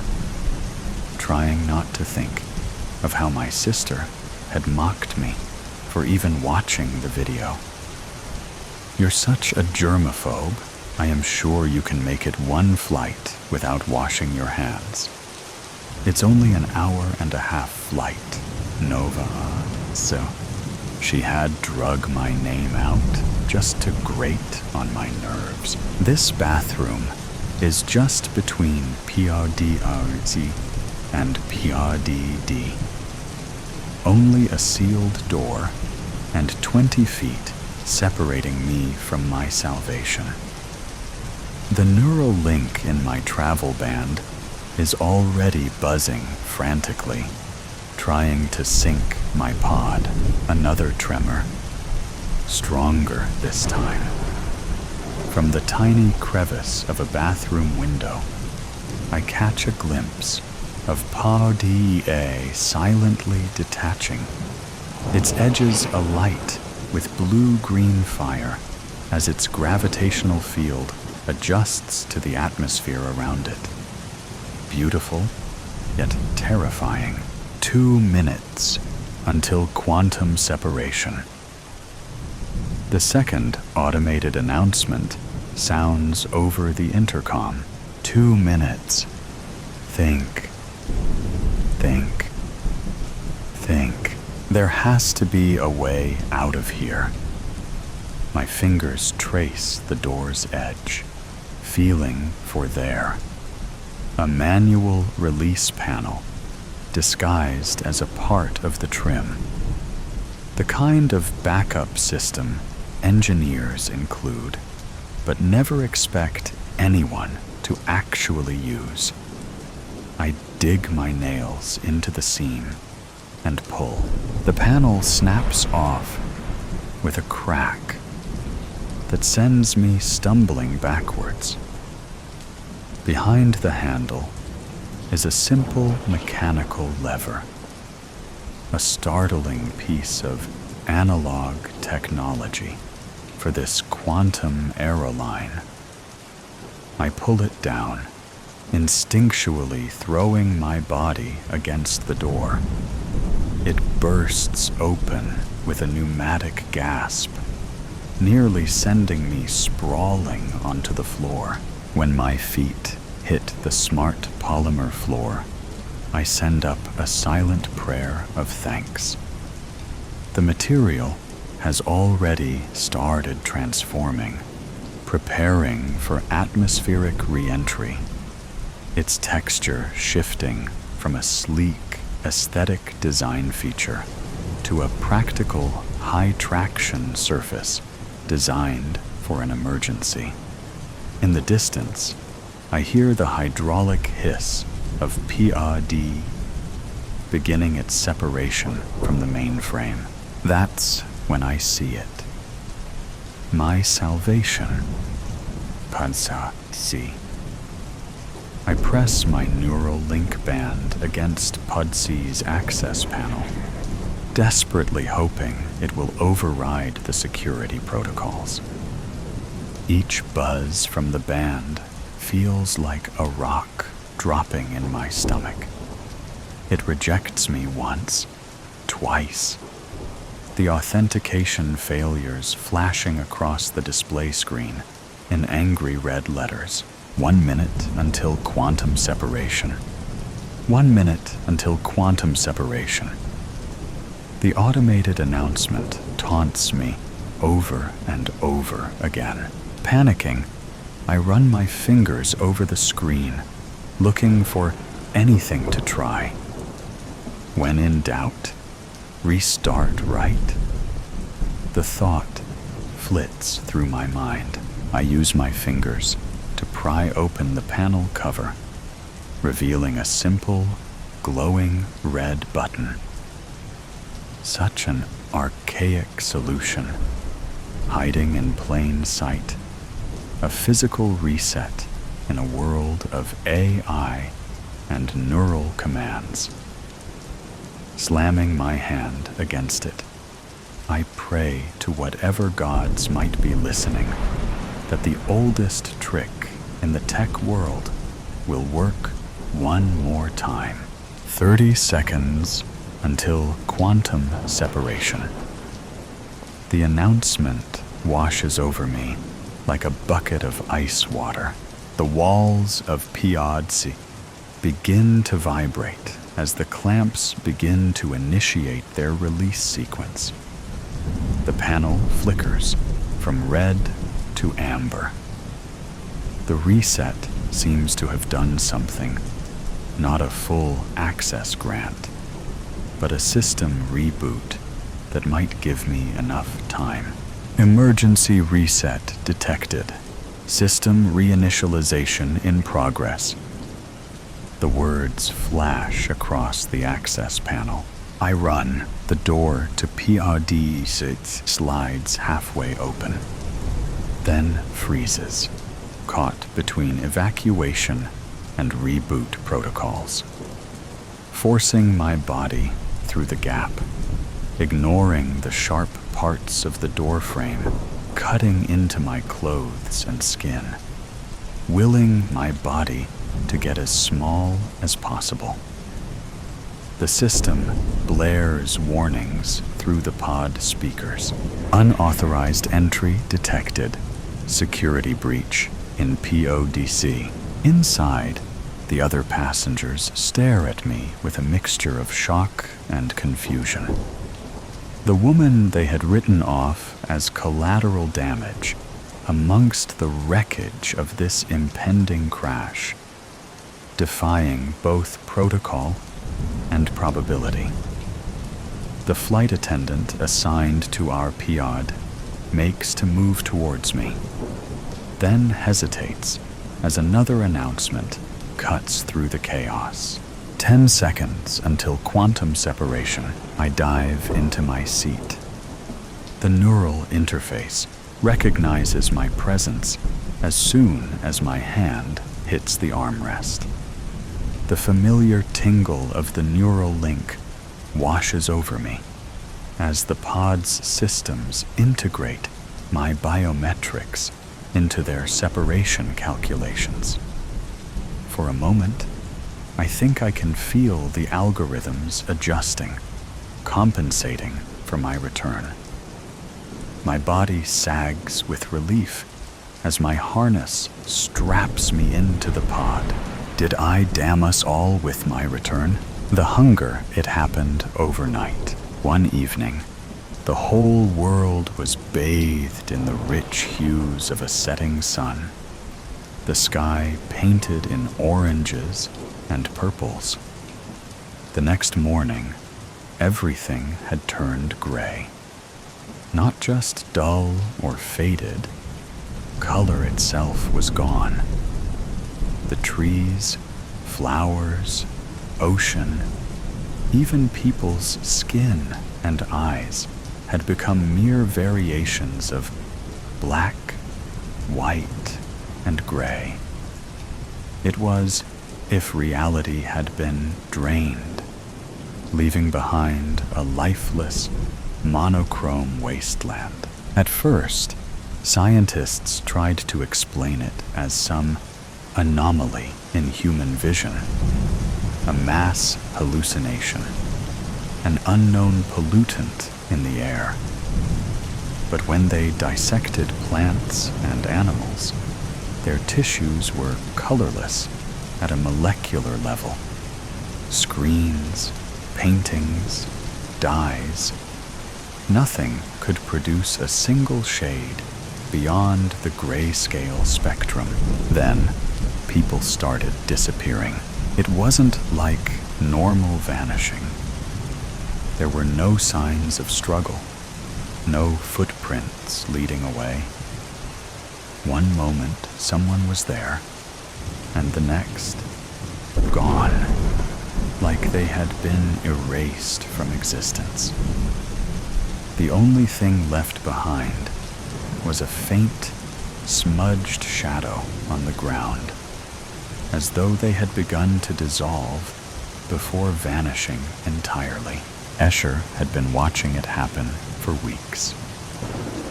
He kept a notebook where he marked every missing person in his town, tracking patterns, trying to make sense of it all. At first, the patterns were unclear, just a slow trickle of missing people. The painters, the poets, the dreamers, those who had dared to whisper about color, to grieve its absence, were the first to go. Then, it was the children who still dreamed in color, their small voices describing the impossible. A sky that wasn't gray, a sun that burned gold. Each one disappeared without a sound, leaving behind nothing but that eerie, smudged shadow. Now, Escher could feel it watching him, lingering just at the edge of his vision, a weight in the air that pressed against his skull, cold fingers at the nape of his neck. The more he thought about color, the stronger it became, like a slow, suffocating whisper wrapping around his mind. He had a theory, but it curdled in his stomach like rot.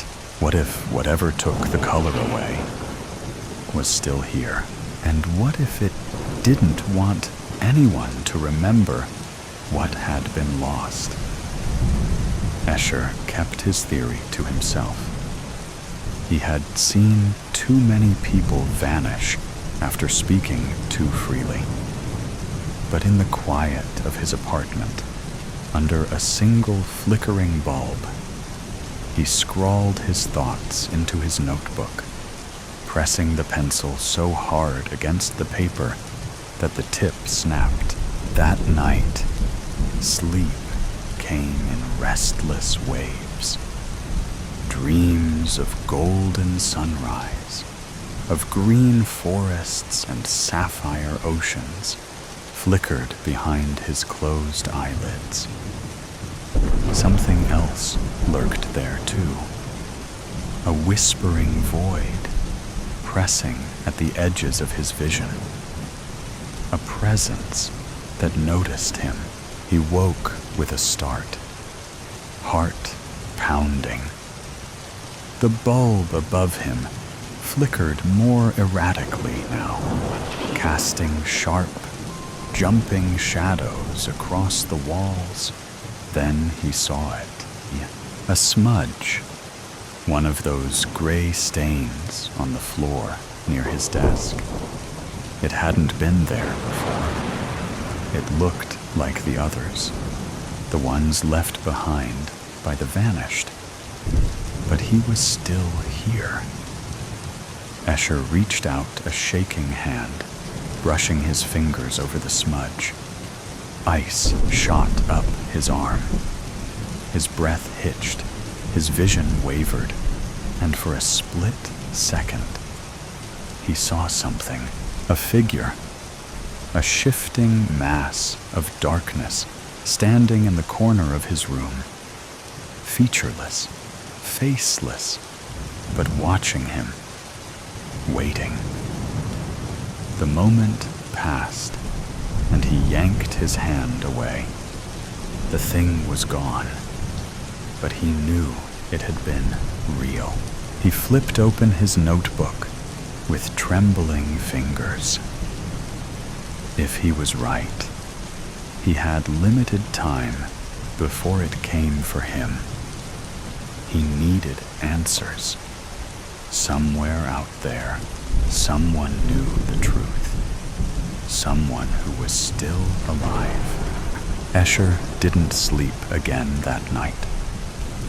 He sat at his desk, staring at the smudge on his floor, waiting for it to move. It didn't, but something else did. A creak in the hallway. Slow, deliberate, his breath hitched. He lived alone.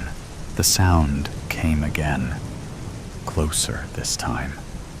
A dragging shuffle, like bare feet sliding across wooden floors.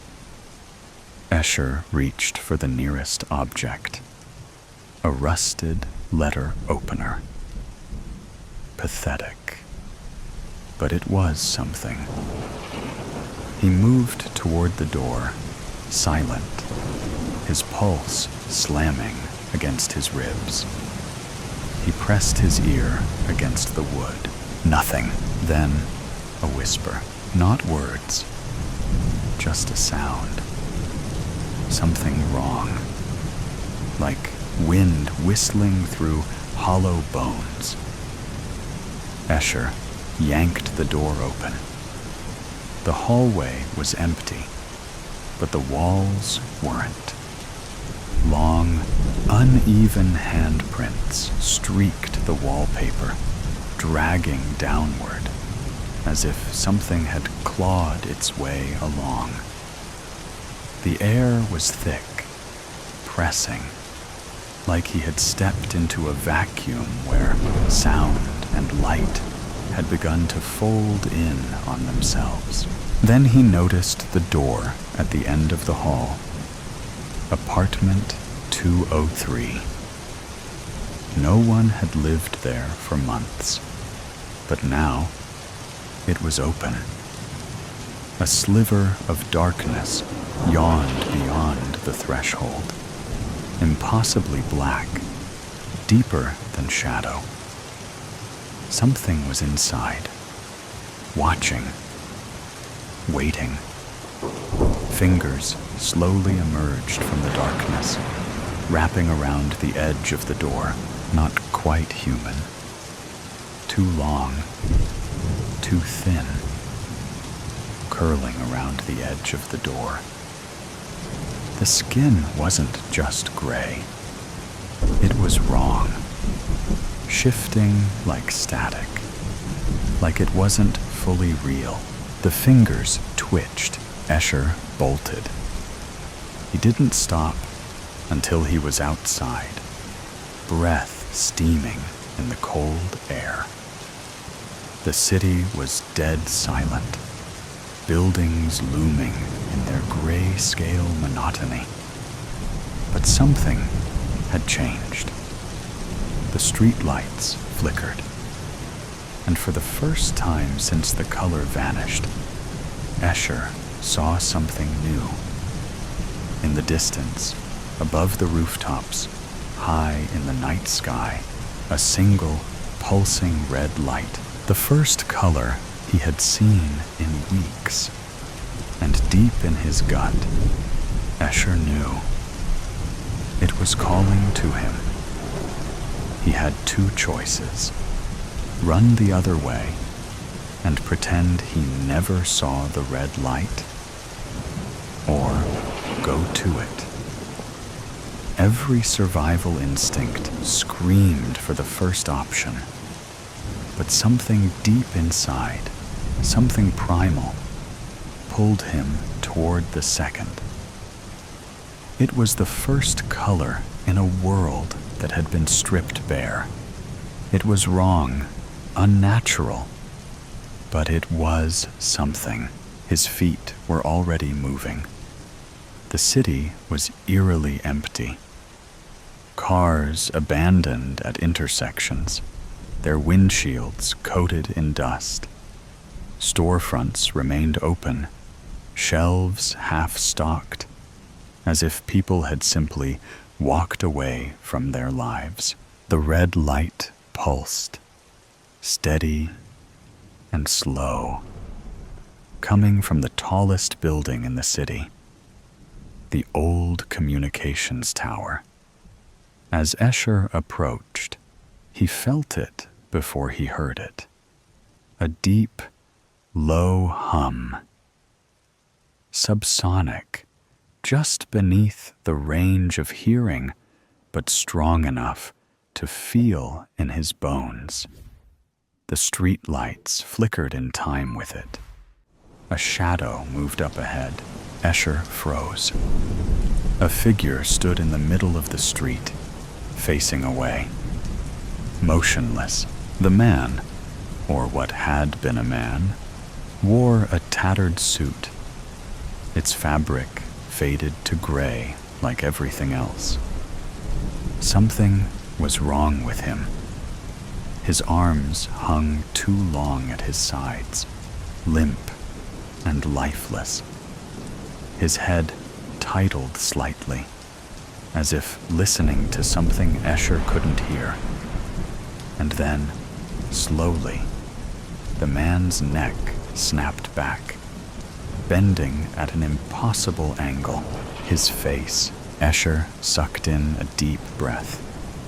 The man's eyes were gone. Just smooth, gray skin where they should have been. His mouth hung open in a silent, gaping O, like something had hollowed him out from the inside. And then, without moving his lips, a whisper slid from his throat. "You shouldn't see the color." Escher ran. His breath came in short, sharp gasps, feet pounding the pavement. The communications tower loomed loomed ahead. The hum grew louder. The street lights died. Darkness swallowed everything except for the red glow above, pulsing faster now, more urgent. Something was chasing him. He could hear it, a skittering, impossibly fast, limbs scraping against the pavement. The tower doors were open. Escher threw himself inside and slammed them shut. Silence. His heartbeat thundered in his ears. He took a shaky breath, turning to face the interior. The building was empty. An old stairwell wound up in the dark, leading to the roof. The red glow pulsed from above. There was a voice. Not from behind the door, not the stairwell, but from inside the room. A whisper, slithering through the air like a breath against his ear. You were not supposed to remember, Escher finally realized. The red light hadn't been calling him. It had been warning him. He turned slowly, his breath shallow. The room was empty, but the whisper had been right next to him. The red light pulsed above, faster now. Urgent. He forced himself forward, gripping the stairwell railing. He had to reach the top. He had to see whatever was waiting for him. The climb was endless. The hum grew louder, vibrating through the walls. His vision swam, his skin prickling, like something unseen was brushing against him. The climb ended at a door, rusty, slightly ajar. Beyond it, the red glow bled into the darkness. Escher pushed it open. He walked out onto the roof. The city stretched out below, dad and colorless. At the center of it all, perched on the tower's antenna, like a grotesque, broken thing, whatever it was not a machine. It was alive, a shifting, writhing mass. Its surface pulsing with sickly veins of red light.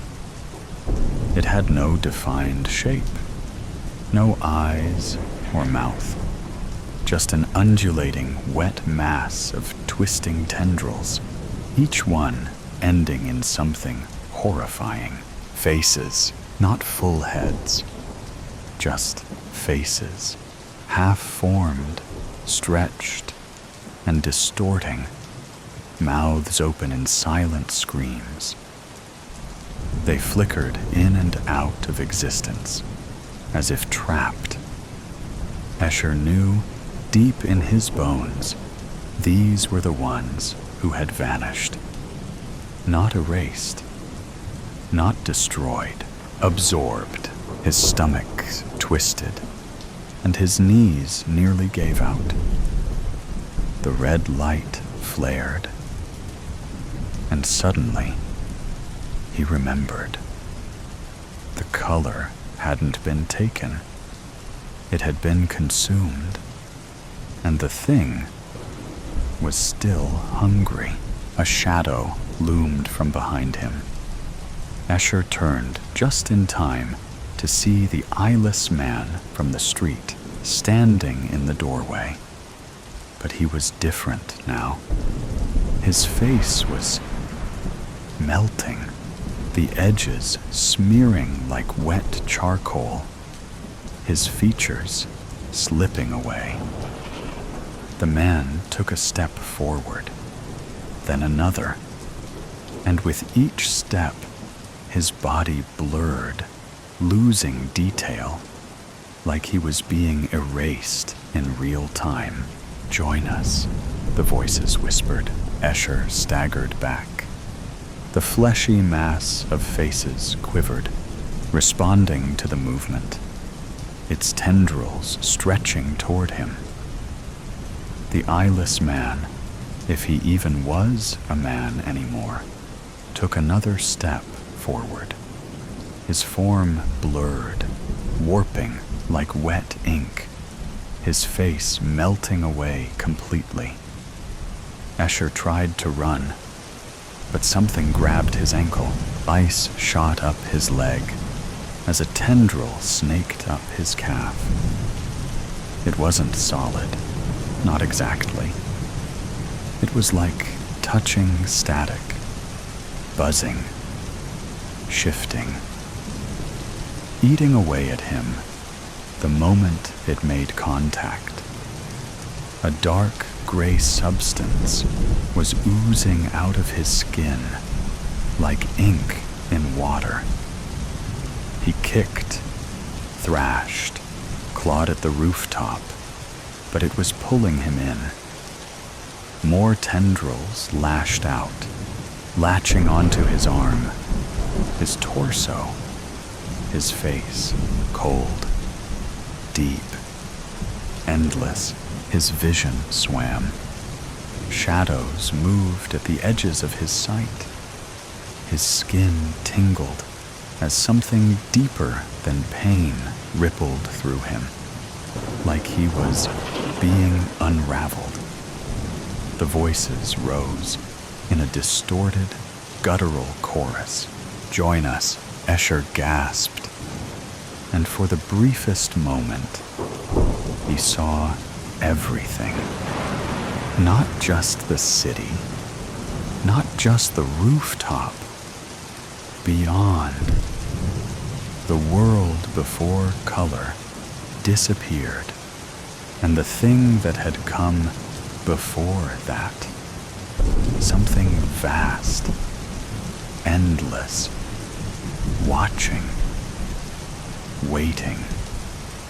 That fleshy thing of faces wasn't the beginning. It was only a fragment of something much worse. The red light pulsed one final time. Then it went out. Silence. Darkness. A whisper rippling through the void. "Now we are free." Strange paint. Deborah had always been a solitary artist, pouring her heart and soul into her work in a dimly lit studio that smelled of turpentine and linseed oil.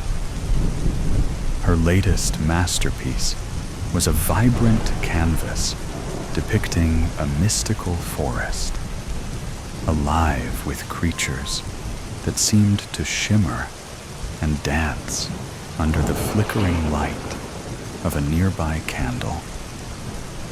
As she painted the final stroke, the colors swirled and shimmered, as if the very essence of life had been captured within the frame. Unbeknownst to her, the painting was not just a piece of art. It was a portal to another realm, one that thrummed with whispers and secrets waiting to be uncovered. One stormy night, a curious art collector named Harold stumbled upon Deborah's gallery. He was immediately drawn to her latest creation, the forest, alive with colors that seemed to pulse in the dim light. Despite the warnings of the gallery owner, who sensed an unsettling energy emanating from the painting, Harold insisted on purchasing it. He felt an inexplicable connection to the artwork, as if it called out to him, promising wonders beyond his imagination. That night, he hung the painting in his study, entranced by its beauty and unaware of the darkness lurking within. Harold could not look away from the painting as the clock struck midnight. The figures within it, elusive woodland creatures and ethereal beings, began to shift and move, their eyes glinting with mischief and allure. They beckoned him closer, their whispers growing louder, promising secrets of the universe and glimpses of forgotten dreams. Each night, Harold returned to the painting, his heart racing with excitement and fear as he felt himself slipping deeper into its enchanting world. Days turned into weeks, and Harold's life began to unravel. He neglected his work, and isolation became his companion. Friends and family expressed their concern, but he brushed them aside, captivated by the beauty and mystery of the painting.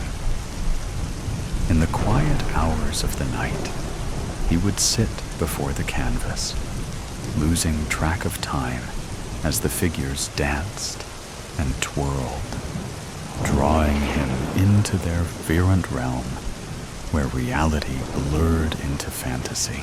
The whispers became more urgent, more insistent, wrapping around him like a warm embrace. One fateful night, driven by an insatiable curiosity, Harold reached out to touch the canvas. The moment his fingers brushed against the surface, a surge of energy coursed through him, and he felt himself pulled into the painting.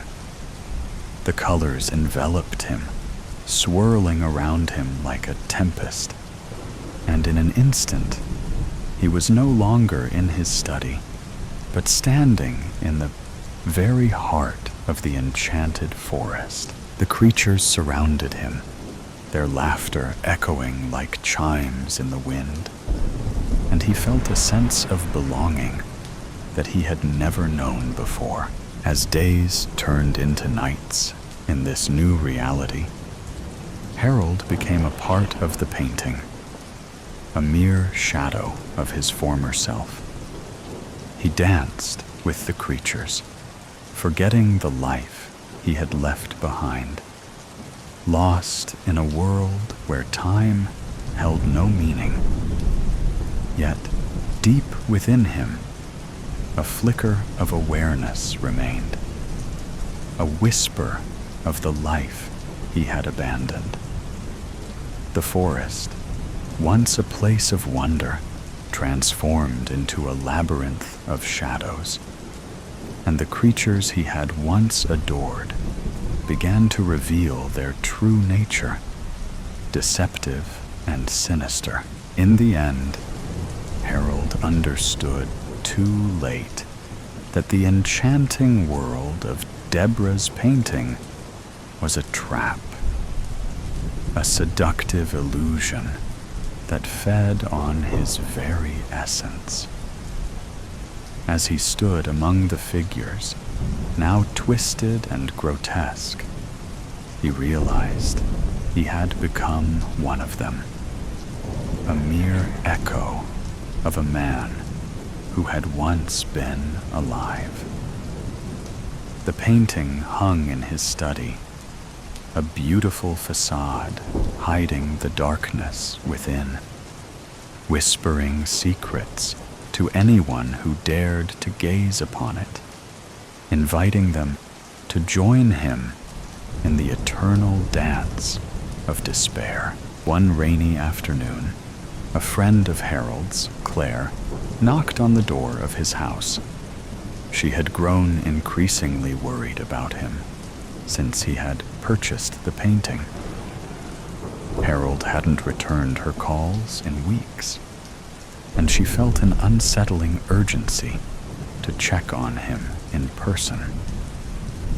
As she entered, the air felt thick charged with an energy that sent a shiver down her spine. "Harold!" she called, her voice echoing through the dimly lit hallway. There was no response, only the sound of raindrops tapping against the window. Claire moved cautiously toward the study, her heart racing.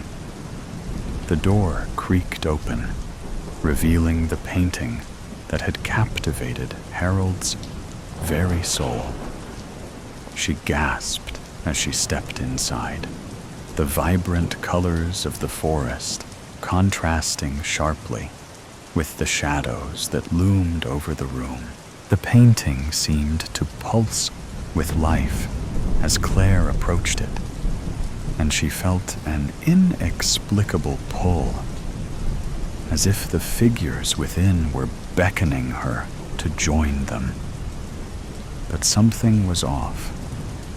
The forest looked darker than she remembered, and the laughter of the creatures now sounded like haunting whispers. "Harold!" she called again, her voice trembling. Suddenly, she noticed a flicker of movement in the corner of her eye. It was Harold, standing eerily still before the painting, his gaze fixed on it as if he were entranced. She rushed to him, placing a hand on his shoulder. "Harold, are you okay? You've been gone for so long. I was worried sick."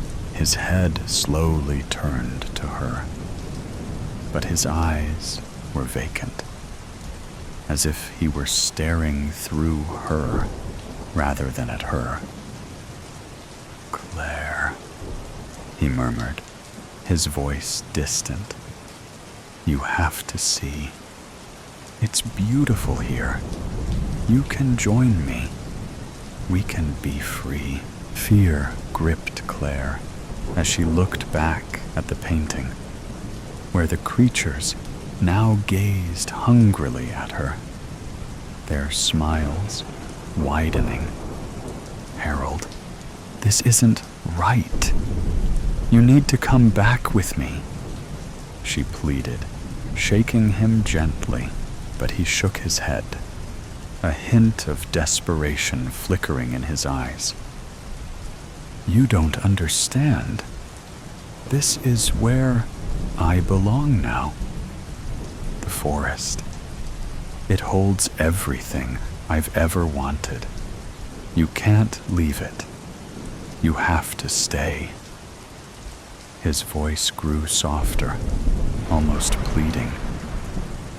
"You have to join us." Claire's heart raced as she realized the truth. The painting had ensnared Harold, twisting his mind and spirit, and now it was trying to lure her in as well. She took a step back, her instincts screaming at her to escape. "No, Harold! You have to fight it. This isn't you." At that moment, the creatures in the painting began to writhe and stretch, their forms becoming more grotesque, their laughter turning into a cacophony of chilling echoes. They reached out with elongated fingers, as if trying to break free from the confines of the canvas. The air grew heavy, thick, with a malevolent energy that made it difficult to breathe. "Join us, Claire," they chorused, their voices a twisted melody that tugged at her heart. "It's beautiful here. You'll never feel pain again." With a surge of resolve, Claire grabbed Harold's arm and pulled him away from the painting. "No, you're stronger than this. Remember who you are," she shouted, her voice breaking through the haze that enveloped him. For a brief moment, Harold blinked, confusion flickering across his face. Claire? What's happening? Just breathe, she urged, her grip tightening around his arm. We have to get out of here. The creatures within the painting howled in fury, their vibrant colors darkening as they sensed their prey slipping away. The shadows in the room twisted and churned, threatening to swallow them whole. Claire pulled harder, dragging Harold away from the painting, and as they stumbled backward, the connection between him and the canvas began to fray. With one last desperate attempt, the creatures lunged forward, their claws reaching for Harold. But just as they were about to grasp him, Claire shouted, "No!" and yanked him out of the study, slamming the door shut behind them. They stumbled into the hallway, gasping for breath, the oppressive weight of the painting's energy dissipating. Claire turned to Harold, who was finally coming back to himself, confusion and fear etched on his face. "What just happened?" he gasped, shaking as if waking from a nightmare. "You were lost in that painting," Claire said, her voice trembling. "It was trying to take you, to keep you forever. But we escaped. You're safe now." As relief washed over Harold, he looked back at the closed door of his study, where the painting hung silently, its colors muted in the absence of his gaze.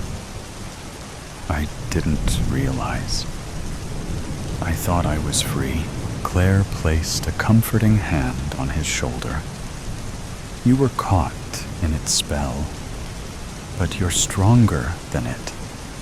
We need to get rid of that painting before it claims anyone else." With newfound determination, they returned to the study, where the painting seemed to loom larger, its colors still swirling with a hypnotic allure. Together, they hatched a plan to destroy it, to sever the bond it had formed with Harold, and ensure that no one else would fall victim to its seductive trap. As they prepared to confront the darkness within the canvas, they knew that the battle was far from over. The forest might have tried to claim Harold, but together they would fight to reclaim his freedom and banish the malevolent forces that lurked behind the vibrant colors. The whispers from the painting grew louder, but this time they would not be silenced. Bloodlines. The first time I noticed something was off, I was 13.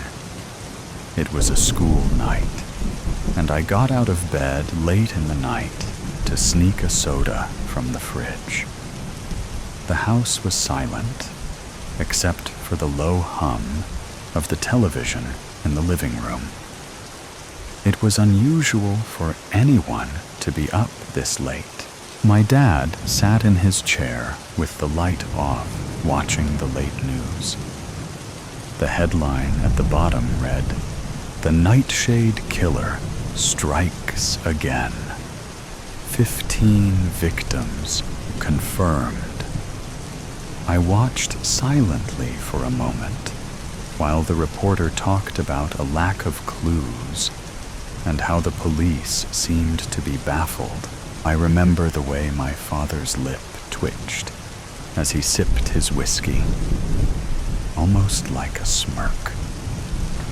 He noticed me standing in the doorway, and in a blink, his expression softened, becoming familiar and warm.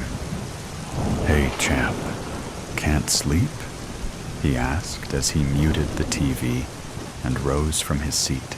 I told myself I had imagined the smirk. I must have. The encounter stirred memories of hearing my dad coming and going at late hours.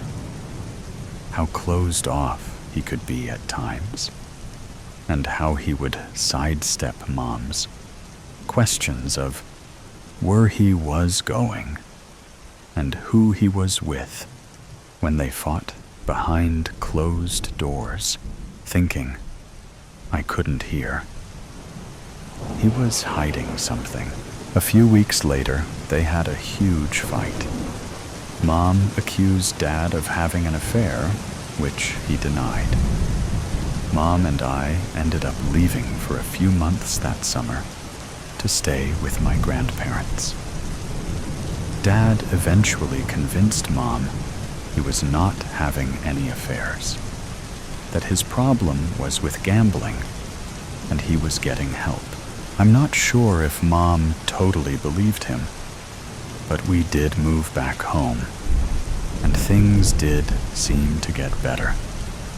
The late-night outings stopped, and the tension at home faded with time. Eventually, the memory faded too. The killings had stopped, and the Nightshade Killer became an urban legend, the subject of true crime, podcasts, and late-night horror stories kids told at sleepovers and on camping trips. The police moved the case onto the cold pile, and most thought he had died or been locked up for some other crime. Then, when I was in my late 20s, they found another body. The same victim type, the same ritualistic markings, and the same precision. The Nightshade Killer was back. That night, I visited my dad for dinner. As soon as I stepped into the house, I noticed something was off. The house seemed cleaner than usual. I could smell bleach in the air, thick enough to sting my nose. My dad was his usual self, calm and collected, always in control. He explained the smell away as a laundry mishap. He was still not used to doing it after Mom passed last year. During dinner, we talked mostly about me. Dad wanted all the details of how my life was going, all that I was willing to provide anyway. He asked about my work, life in general, and if I was seeing anyone yet. That is when I saw it. A faint red stain on the cuff of his sleeve. I got a good look as he poured a glass of whiskey for himself. The sight stirred something in the back of my mind that kept me up that night. That stain wasn't wine. It wasn't ketchup. It was blood. I knew it was. I remember the smirk. I needed proof. Real proof. The next day, I used my spare key to let myself in while Dad was out. My hands shook and felt more nervous than I expected. Not at the prospect of getting caught, but of the possibility of what I might find. The smell of bleach wasn't as strong, but it was accompanied by something else now. Something almost metallic. I made my way through the house systematically until I got to the basement door. It was locked. I don't remember the basement ever being locked. Using a bobby pin and a skill I picked up as a rebellious teenager, I clumsily picked the lock. The metallic smell hit me as the door opened. My stomach twisted as I descended the stairs, and the fluorescent light flickered to life overhead. The air was damp and cool, and as I reached the bottom and turned the corner, I saw them, trophies. Photographs of women with terrified looks on their faces, and a date written on each one, neatly arranged on a workbench. Next to them, a stack of old newspaper clippings dating back to the first nightshade killings. In the far corner, a freezer with a padlock and a collection of knives laid out across the top, looking freshly cleaned. I didn't need to open the freezer. I already knew what I would find. A creak on the stairs made my blood run cold. "You shouldn't have come down here, champ." I turned slowly as Dad came around the stairs. His hands in his pockets, he watched me for a moment. His face showed no sign of fear at being found out, or anger that I had intruded. It was something more like patience, like he had been waiting for this moment my whole life. "It was you the entire time." My voice barely worked. I wanted to run and to throw up, but I couldn't move from that spot. Some sick part of me, something twisted and wretched in my blood, had to hear the word. I needed to hear him say them. "You killed them all?" "Yes." No hesitation, no remorse, just calm and collected as always, and merely stating a fact. "And now you have a choice to make." At that moment, I felt the weight of generations pressing down on me. My mouth went dry as I tried to swallow. I wasn't sure if I was afraid of him or of how much of him was in me. I felt my lip twitch almost involuntarily. Maybe I was afraid of the choice I already knew I would make. Jailbreak. The cold, sterile hallway just outside of my confinement center wall made it possible to hear every footstep, growing louder as they neared me, fading as the person receded into the distance, marching to whatever task they were assigned. It was impossible to know how long I'd been here. Minutes felt like days. Hours felt like months. All I knew was that it was time. What was that quote from The Shawshank Redemption? "Get busy livin' or get busy dyin'." It was now or never. I'd spent the last several months learning the patterns and rhythms of this facility, and I'd discovered that it was possible to make an escape undetected. It was, however, highly improbable. The odds of being discovered were astronomically high, and the consequences ranged from merely being returned to captivity, or, well, one simply had to come to terms with the risk being worth the reward. My mind was made up. The door to my cell was never locked, interestingly enough. The reality was, I could walk out at any time, but that didn't make me any less of a captive. They knew that I couldn't just leave, and that made them reckless with this one very simple security measure. There were others here, too, held in similar circumstances as myself. If my plan was to work, if I could make my way to freedom, there would be new protocols put in place. The others would feel those consequences. That thought had kept me from trying to escape before, that my freedom would lead to their pain. But as the days and months wore on, I'd shoved those thoughts aside. Surely they had tried and failed at exactly what I'm attempting now. Did they consider how their success would affect me?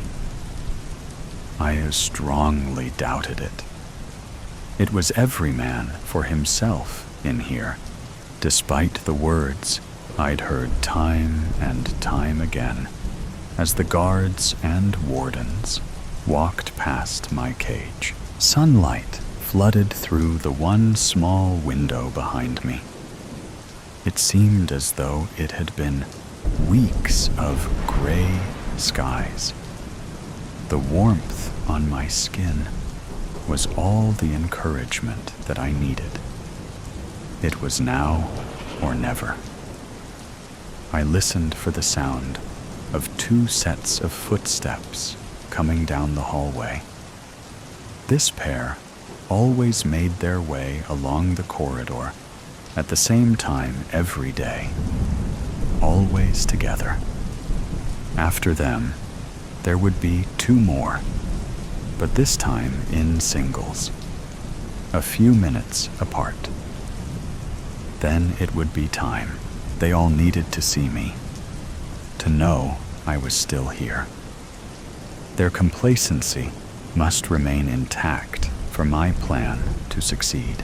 The faint sound of 4 feet making their way towards me finally could be heard. The steps grew louder, keeping pace with the increasing pounding of my heart as I knew the time had come. Louder, louder. My pulse began to increase. I had to bring it down. This cannot be done if I can't control my nerves. I felt my hands begin to shake a little with the increased adrenaline. Sweat began to form ever so slightly beneath my arms. I had to get control. I took a deep breath and let it out slowly. Then another. Then another. I cleared my mind of what was about to take place. I didn't need to go over the plan any further. I knew it well. I just needed to move with calm deliberation. Another deep breath. I felt my heart rate begin to slow. Another deep breath. My hands steadied. Then the plodding footsteps came to a stop just beyond my door. "Hello in there," came the much too delighted voice of the middling drone on patrol. He was happy to be here, happy to be in the slightest position of power over me.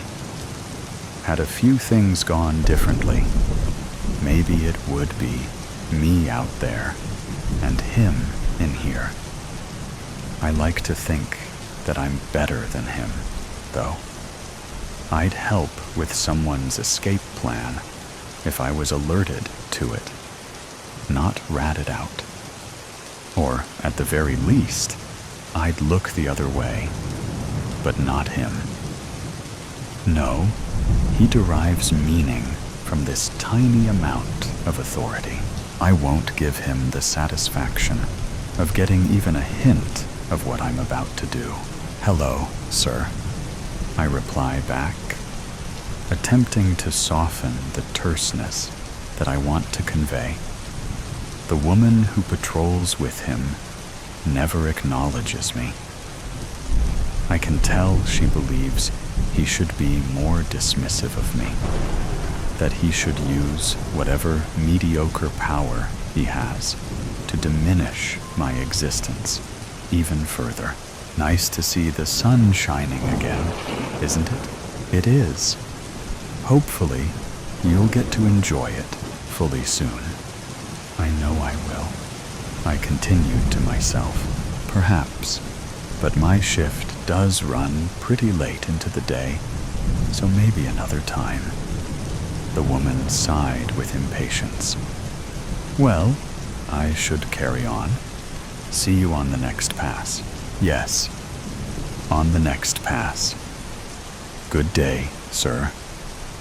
Their footsteps fade into the cavernous recesses of the facility to my right as I await the next set of footsteps. The waiting seemed to be the worst part of my plan so far.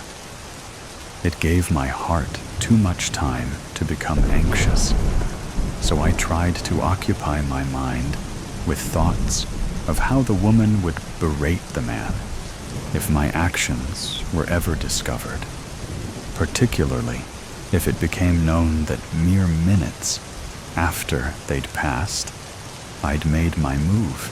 A smile drifted across my face at the thought of it.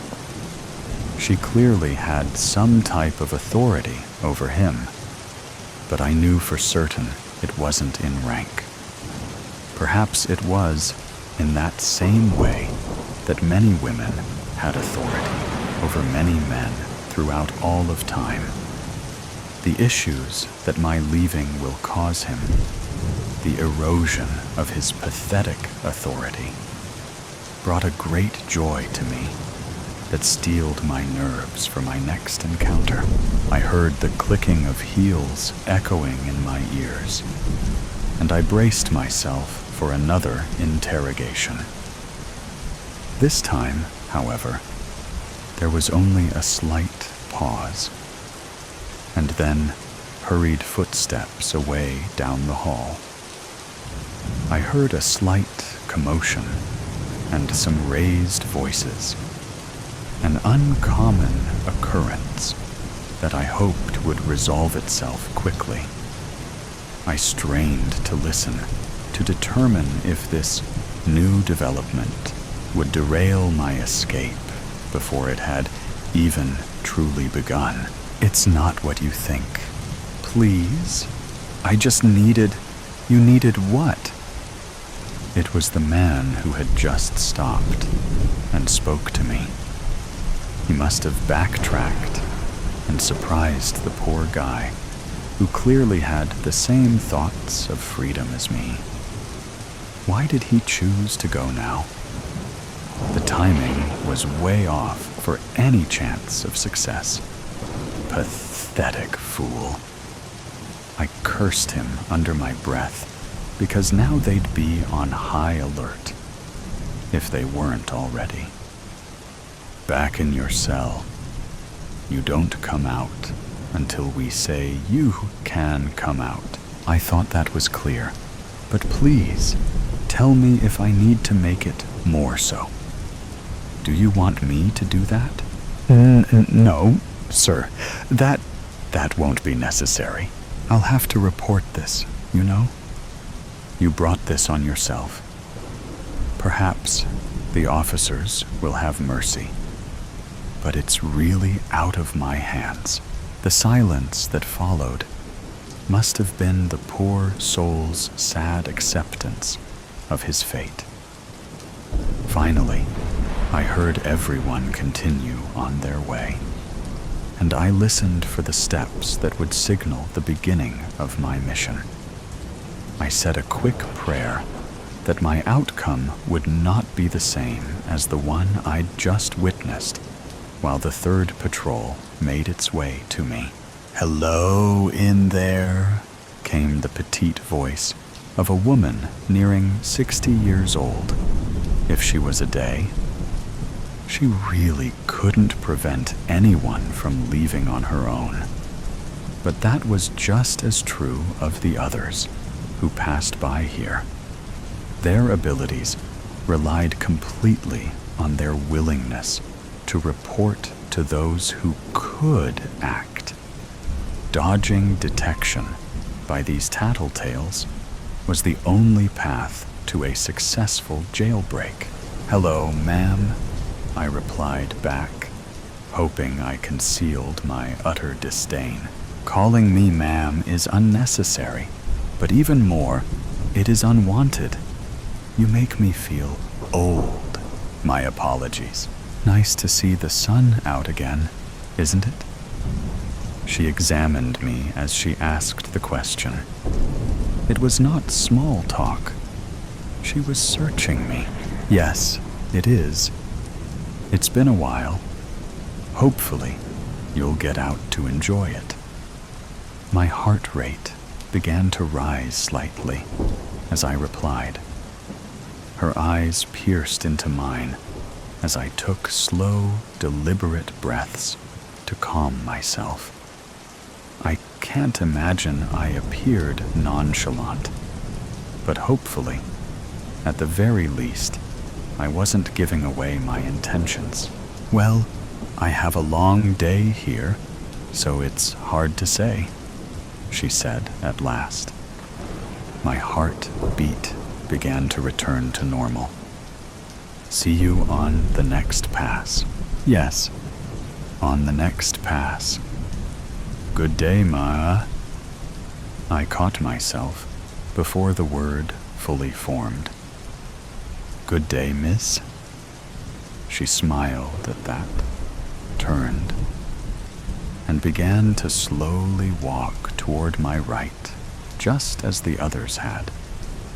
When I heard her steps turn the far corner and vanish, it was time for me to go.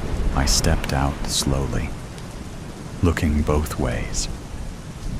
The coast was clear, so I hurried to my left, careful not to break into a run, as the sound of my steps might give me away to someone I couldn't see. Around the corner to my right, there was a large desk and 2 chairs. I had discovered that this desk was only occupied 2 days a week. Today was not one of them, so I slipped behind it and waited. Now my heart was racing, but that was of no concern. If I was seen at this point, it was all over anyway. I only needed my nerves to stay intact enough to remember my plan. And if I'm being honest, the adrenaline would help my focus. This next part was crucial. I peeked under the desk and waited. Soon 8 sets of shoes appeared from the direction I needed to go. They would pass this desk and then break off in 2 separate directions, as they always did. I had never seen them, but I could hear them from my cell. If they saw me behind this desk, I was done for. It was the biggest risk to my plan that I was aware of. But they always seemed so engaged in chatting with each other that I felt like it was a risk worth taking. I tried making myself as small as I could and steadied my breathing. One glance in the wrong direction by any of these 8 sets of eyes could cost me everything. I closed my eyes and just listened. It sounded just like it always had. This group was all men. They were young and constantly spoke over each other, trying to one up the last story, get a bigger laugh, be a bigger idiot. But their youth didn't make them any less dangerous. In fact, it was probably the opposite. They had more to gain by exposing someone like me trying to escape. Thankfully, they seemed to be their normal, obnoxious selves today. They loudly caravanned past me, but then they stopped abruptly. That wasn't normal. Did you hear that? One of them asked no one in particular. The group continued to jabber on. Wait. Shh, he said more forcefully. Panic began to form in my chest. I tried to make myself even smaller and more invisible underneath the desk as I held my breath, desperately trying not to make even a whisper. When the whole group was fully compliant in listening intently, the questioner let out the longest, loudest, most foul flatulence directly at my hiding place. He erupted in laughter as the rest of the group had mixed reactions of laughter or complete disgust, while I did my absolute best to not give myself away. A cough building in my chest as my eyes began to water. At last, the group moved on, splitting into two groups of morons, as was the usual course of action. When the sound of both had sufficiently faded, I collapsed onto the floor and allowed myself the smallest of coughs to clear my lungs before peeking out to be certain I was alone. The next doorway I needed was down the hall, where the dangerous imbeciles had come from. Once I went through those doors, I was in foreign territory. I had no idea what the comings and goings would be like, so I'd have to maintain strict diligence of focus. Certain that no one could see me, I crept from my safe zone and stayed low and against the wall, heading to the next door. I put my ear against it and listened. Silence. I cracked it open and slowly entered the next room. To my left was a bank of elevators. To my right, a restroom. But the hallway was empty. I stepped into the open and was deciding on whether an elevator or the stairwell was riskier when I heard voices approaching the door at the far end. Without a thought, I leapt to my right and into the restroom. I pushed a stall door open, closed it quickly behind me, turned the lock, and climbed onto the toilet, using my hands to balance against the walls of the stall, formulating a plan of what to do in the event that the group followed me into the restroom became unnecessary, as I heard them pause outside of the door and briefly chat before moving away. I wasn't sure where they had gone, or even if all of them had left, but I had to keep moving. I had no choice. I slipped out of the stall and poked my head out of the restroom. The hallway was once again empty. I decided to take the elevator down. There was an equal chance of an encounter with someone either way, but at least the elevator was faster. I needed luck for this to succeed, at this point anyway, so I pushed the button.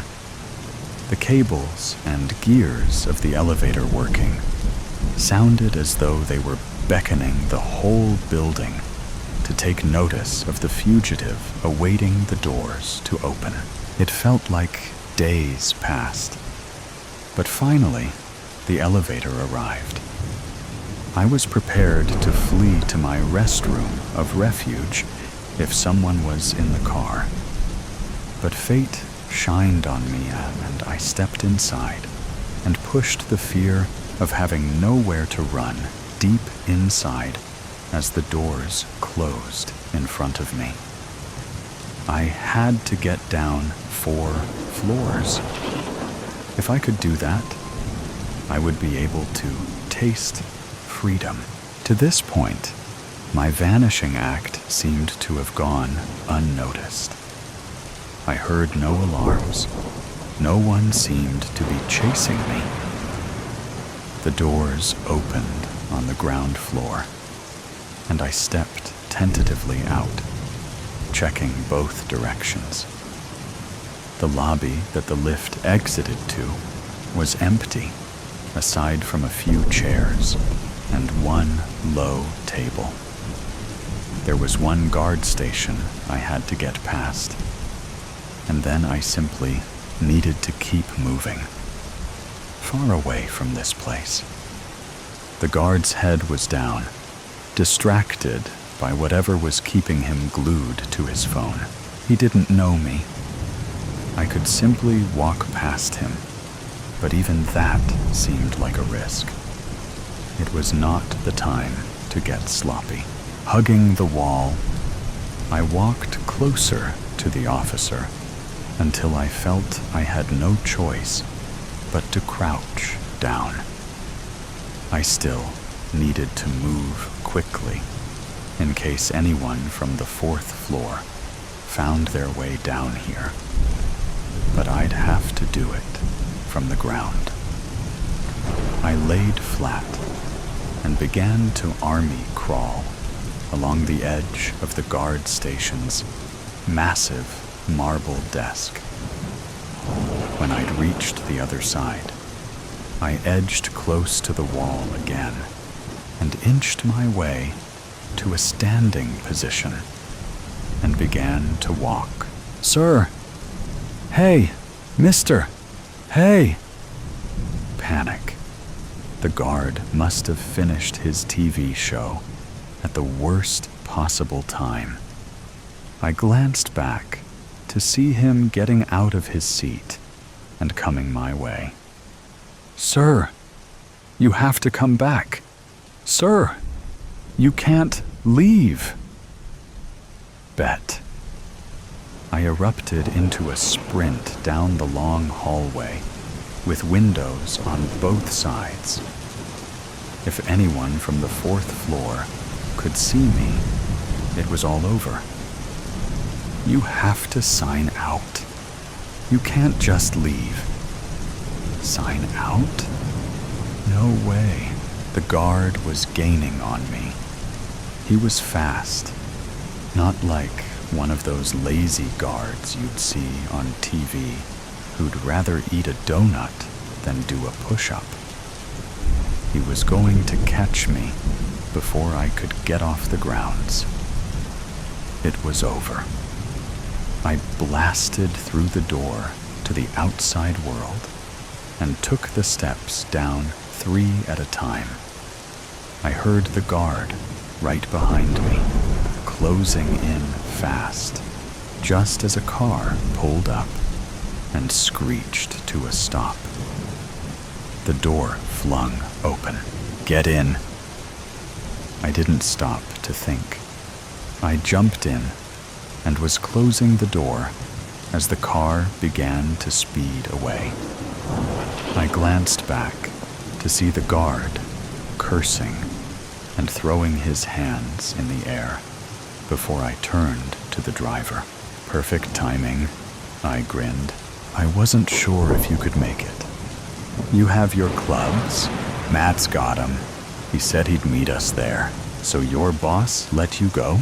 "Ha, no. But it's fine. No one knows I left. And by the time they find out, it won't raise any suspicions. no way I was missing the first round of spring. I knew it. I told them you'd make it.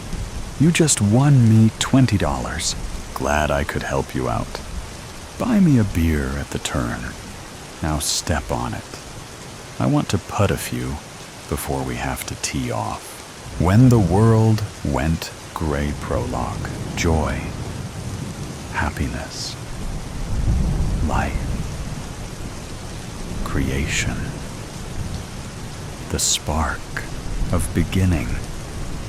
The heartbeat of Earth itself. The endless manifestation of color and beauty and light, blossoming, growing, unfurling into something infinite. And then, one day, nothing. The world, once bursting with radiance, was swallowed whole, devoured by an oblivion so complete that even memory faded to grayscale, leaving behind only the cruel, inescapable taunt of black and white, a silent mockery of what once was. Shadows of what had been clung to the charred land beyond our shelter, reaching with desperate fingers toward a sky that had long since turned its back. And as the relentless nothingness took and took and took, we were left only to bear witness, to suffer in the empty remains of what we had destroyed. And as the world faded to monochrome, I became one of the countless shades of despair. Our city, once flooded with bustling citizens driving cars of every color, is reduced skeletal frames of buildings and cracked roads. A cruel reminder of the countless nights I spent, sleepless, hidden away in my attic, thriving off the colors coating my paint palette. The word around us hasn't just been burned, it's been erased, the vibrancy stripped away. I look around our underground shelter, and for people struggling to survive, everyone was perfectly content with making conversation from the concrete where they sat, as if they weren't on their deathbeds. We scrape by with the rations the leaders distribute weekly, our bodies weakened by hunger, our minds fractured by the unbearable monotony of a world without color. But it isn't the hunger or paranoia that haunts us, but the weight of absence, the memories of color fading with each passing, dissolving to add to the torture of the ash flakes contaminating the air. Black, white, gray, repeat, every damn time. And then I find myself thinking the same, though I thought, since the day the world was drained of color. This is a dream. Colors can't just disappear. And yet, here we were in this mere sketch of what was a vast land that stretched on through the remains of the nuclear tragedy, colored in shades of ash and bone, where nothing grows and nothing dares to blossom. For now, I resort to my only escape, my eyelids suddenly feeling too heavy, my mind too weary. Symptoms we've long since accepted as the norm. and allow myself to relax against the concrete wall. Part 1. Rations are low. Too low. A small group of us was sent into the depths of our despair to scrounge together enough food to ensure our, at the least, survival. Survival doesn't always grace the entirety of our measly society, and it's unfortunate. But death, even at 17, is not an unfamiliar fate. I look out into the rubble, finally lifting my eyes from my sneakered feet for the first time since they stepped beyond the shelter's entrance. The land is silent. The only sound, the crunching of boots landing against who knows what, and the whipping wind nipped at my skin, scattering my once auburn-streaked hair across the back of my jacket. Black, white, gray, rep. A gleam catches my eye. We're at the edge of the ruins. That's impossible. My feet are already betraying me, already venturing closer to this foreign feeling of freedom. 5 years ago was the last time I was graced with the presence of color. 5 years since the bombs. 5 years since this world was diminished to a mere grayscale. 5 years. For color to still exist would be out of the question. I track the glistening spark of hope, forcing my eyes to stay open, forcing my feet one in front of the other until, where'd it go? I blink. Scanning the scene, my eyes dart frantically from each piece of Colorly's scrap to the next. Come on. Come on. Come. Nothing. The unmistakable feeling of wilted grass prickles at my knees as they hit the ground where it was. The hope of color in an achromatic world slipped through my hoary fingers like sand slipping through the grasp of the ocean's spray continuously. Elara?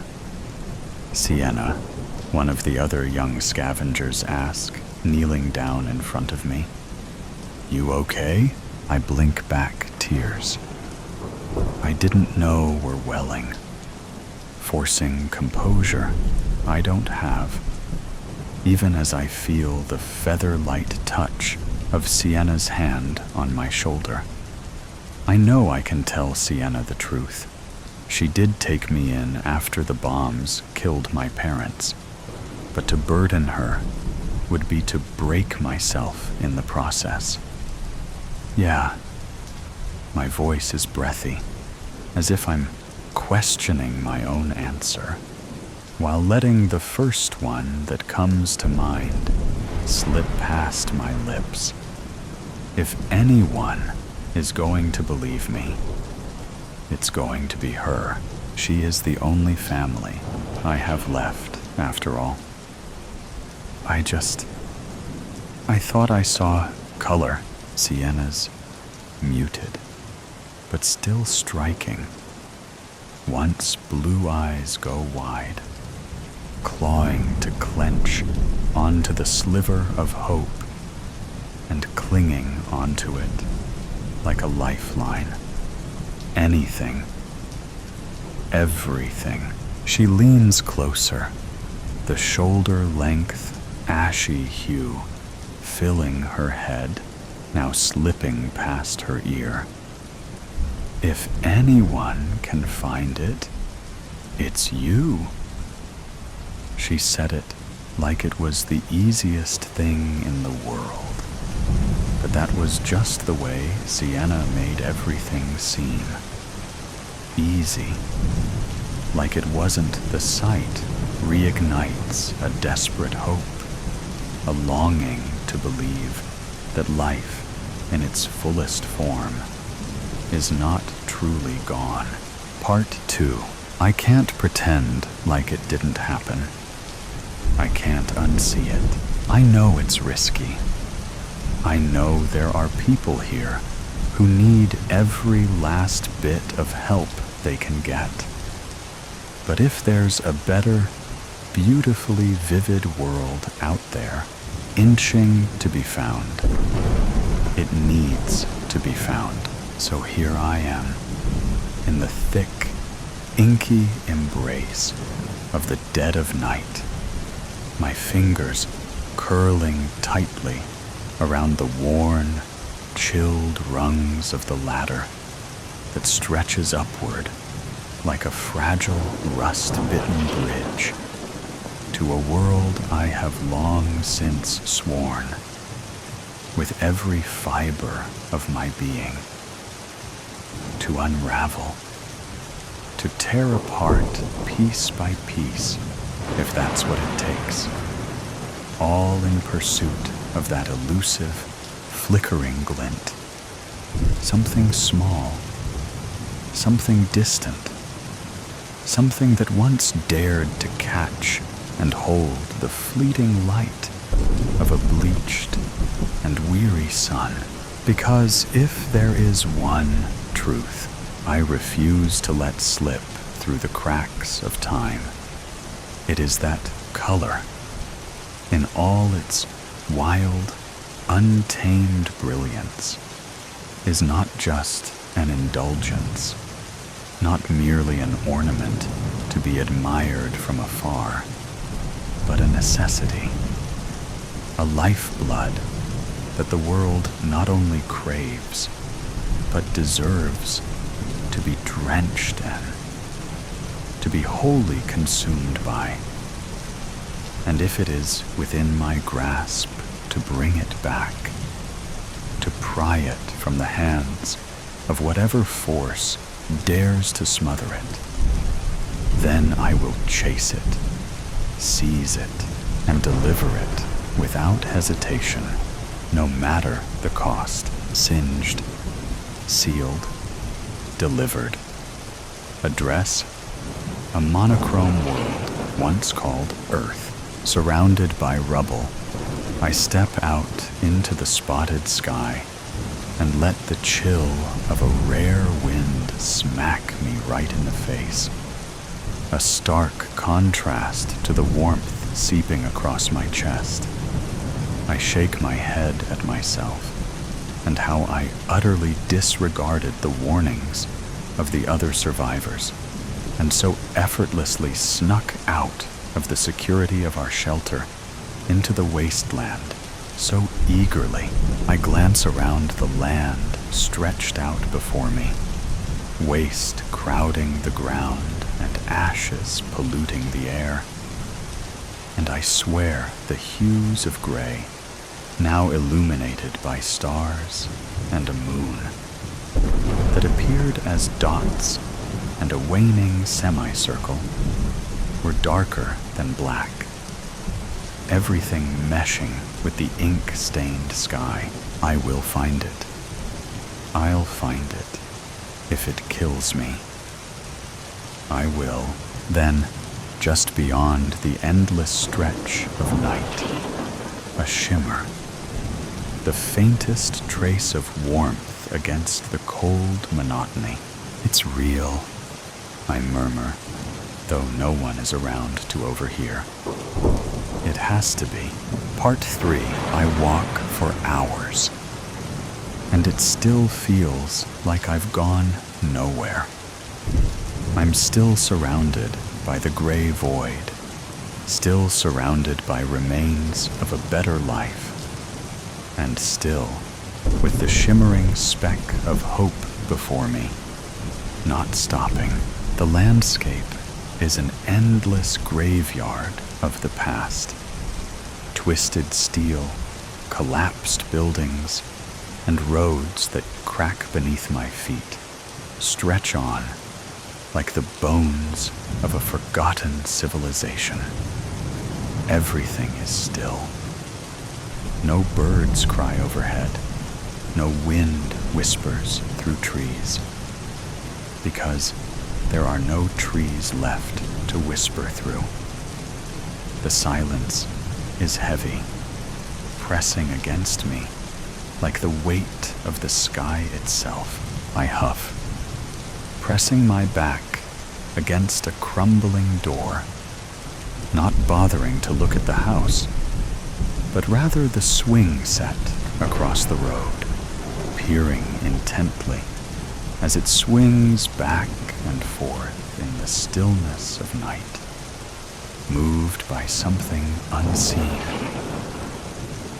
Perhaps the ghost of the child who cherished it.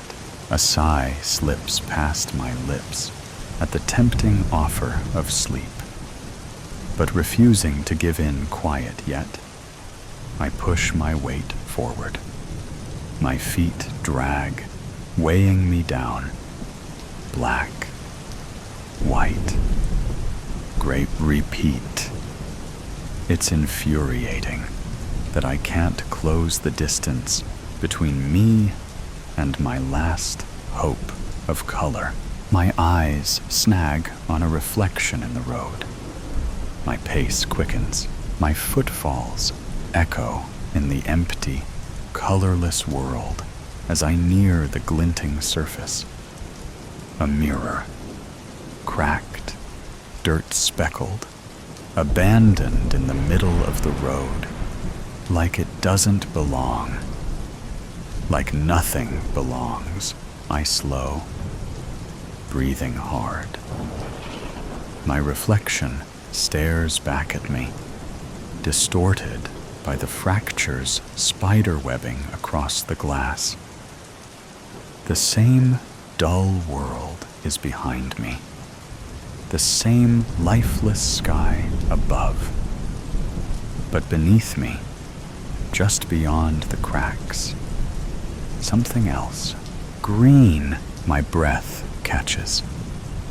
A patch of grass, impossibly vivid, bleeding through the reflection, as if it exists in another world, as if it's real, somewhere, somehow.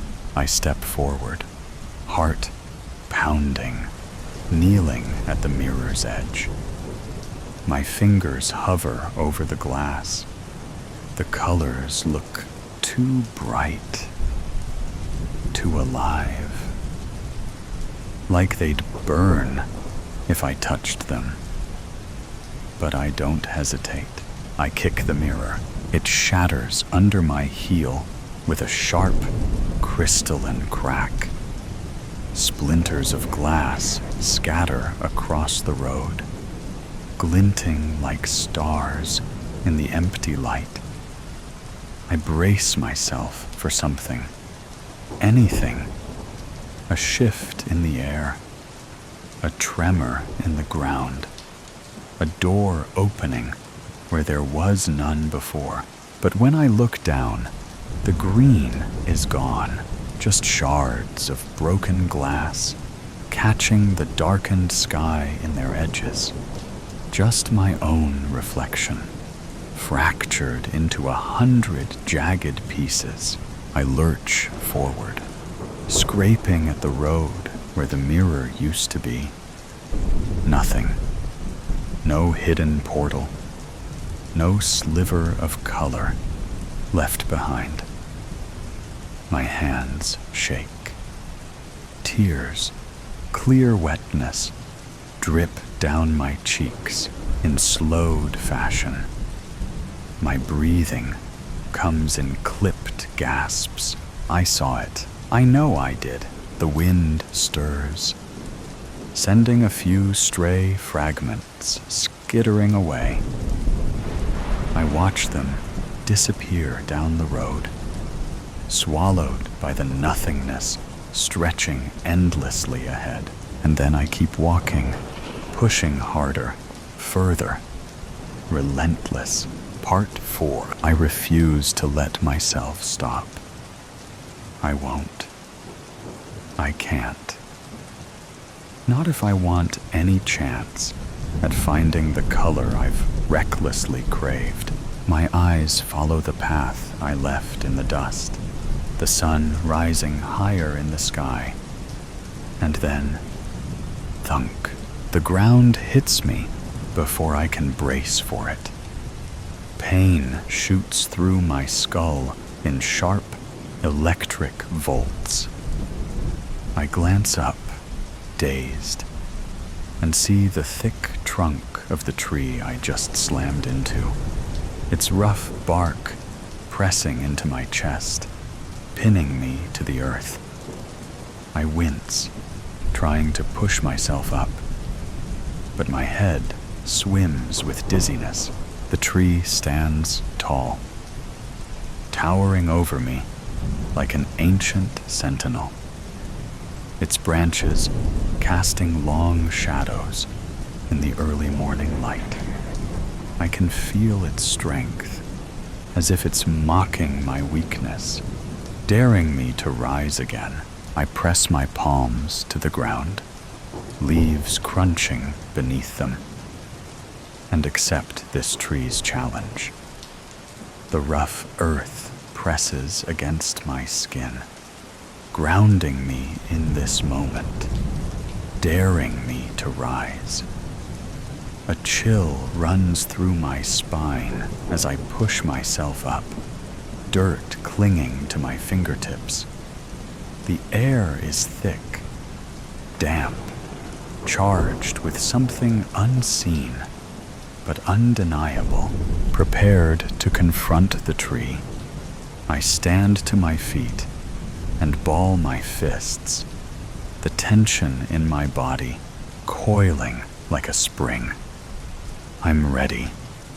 My knuckles tighten, breath steadying, until a sharp, almost imperceptible sting pricks at my palm. Crunch. My hand flattens instinctively, fingers twitching as I feel the sensation spread. The leaves, crisp and brittle, stick to my skin like they belong there. A brief annoyance flickers through me, and I almost brush them off without a second thought, until something stops me cold. The color, not gray, not black, not the dry, lifeless husks of darkness. These leaves are green. It's faint, fading, dying, but it's there. The realization steals the breath from my lungs. Green here, among the decay. Color still exists, but it is fading. The world is not truly black and white. It is dying in slow motion. The nuclear bombs did not erase color. It severed life's connection to it, leaving only those who remember it to witness its vanishing. A smirk, one I haven't worn since the day of the bombs, breaks across my lips. It all makes sense. I have to find the color. I have to find the... What about everyone else? What about Sienna? I cut myself off, bending to gather a handful of dull leaves from the ground. Sienna would want this. If anyone can find it, it's you. My grip on the leaves tightens, as if I can hold on to her words. Onto her for guidance like I always have, and I intend to do just that. One step for hope, another for faith, 2 steps for a new life, another for Sienna, and then I'm sprinting, not daring to look back. Finn, the painted door, for what feels like an eternity. I stare at the bloodied body, without being able to move. It's sprawled at my feet, limbs flung wide open, limp, each arm and leg pointing in a different direction on the filthy cobblestone ground of the tiny, walled, dark, and abandoned courtyard. Above us, the moonlight and the sparks of stars flicker behind white clouds that slice through a deep blue sky, like ghost ships crossing distant, uncharted seas, the lairs of mythical creatures and fearsome leviathans.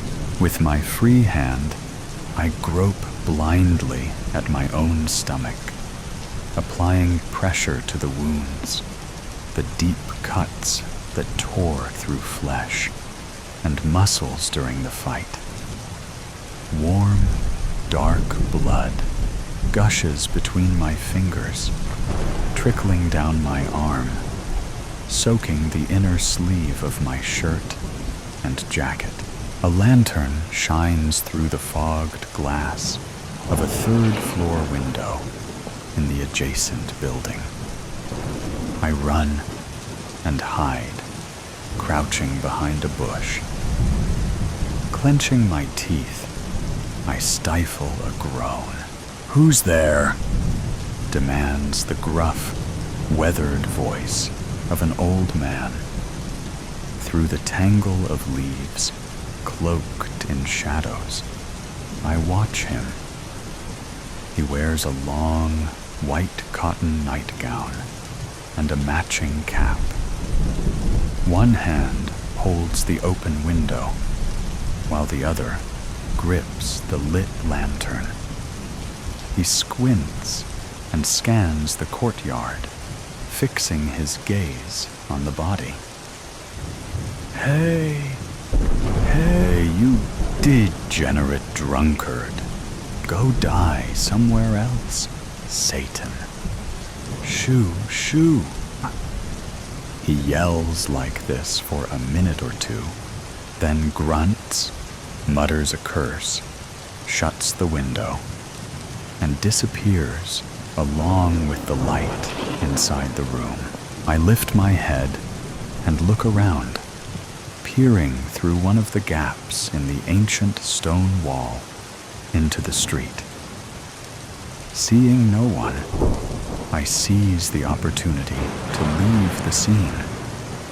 I rise, pull myself over the wall, and slip into the narrow, winding cobblestone streets.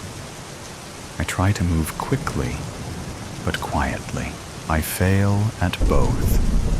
The wound slows me down, saps my strength, the precision of my movements, and wherever I pass, I catch the attention of horses tied to posts or hitched to carriages, and dogs guarding gardens and courtyards. The former neigh and snort, the latter bark, bare their teeth, and growl behind fences, stone walls, or the iron bars of gates. The streets are deserted, except for the animals, silent save for their sounds, the gusts of wind, the rustling of leaves, the creak of hinges on lonely shop, and tavern signs swaying in the dim light. Of the lanterns hanging from sparsely spaced posts along the paths, only a few remain lit. I regret coming on foot, but at the same time, I know I had no choice. I couldn't risk having the coachman as a witness, and driving my own carriage alone would have raised too many suspicions. A rider draws far more attention than a man on foot. A man can move unnoticed, can hide at the first sign of danger, can leap over walls and slip through courtyards unseen, can climb walls and travel across rooftops. After a while, I stop feeling my legs, stop perceiving their movement. Despite my thick, fine clothes, I feel a terrible cold creeping up my spine, stabbing beneath my ribs, filling my chest and guts with dread. I collapse on my knees beside a wall and sit with my back against it in a dark alley, sheltered by shadows, trash, and foul smells. Just a minute, I think. I only need a minute if I allow myself 1 or 100. I can't say. But I wake startled when the clamor of sirens and bells reaches my ears. I've been discovered. They're after me. I bury the fingers of my free hand in the crevices of the wall, between the stones, and pull myself back onto my feet. I resume dragging myself forward, attempting to run. I stagger in zigzags, stumble and nearly fall, collide with posts, carriages, empty stakes, and walls, yet press on, one street at a time and one turn at a time, choosing the most crooked and darkest paths, cutting through back alleys, narrow lanes, and forgotten open courtyards. The dreadful symphony of the pursuit never seems far, but also doesn't gain on me as much as I fear. It follows me closely, always keeping the same distance, as if it were holding back for now. It is a macabre, inhuman sound, seemingly coming from nowhere and everywhere at once. I am about to turn a corner when I see the light. Unlike any other I have ever encountered. It is not yellow or orange like the light of fire or lanterns. It is white, pulsating, alive, like sunlight itself. I stop, leaning against the wall of a building, mesmerized.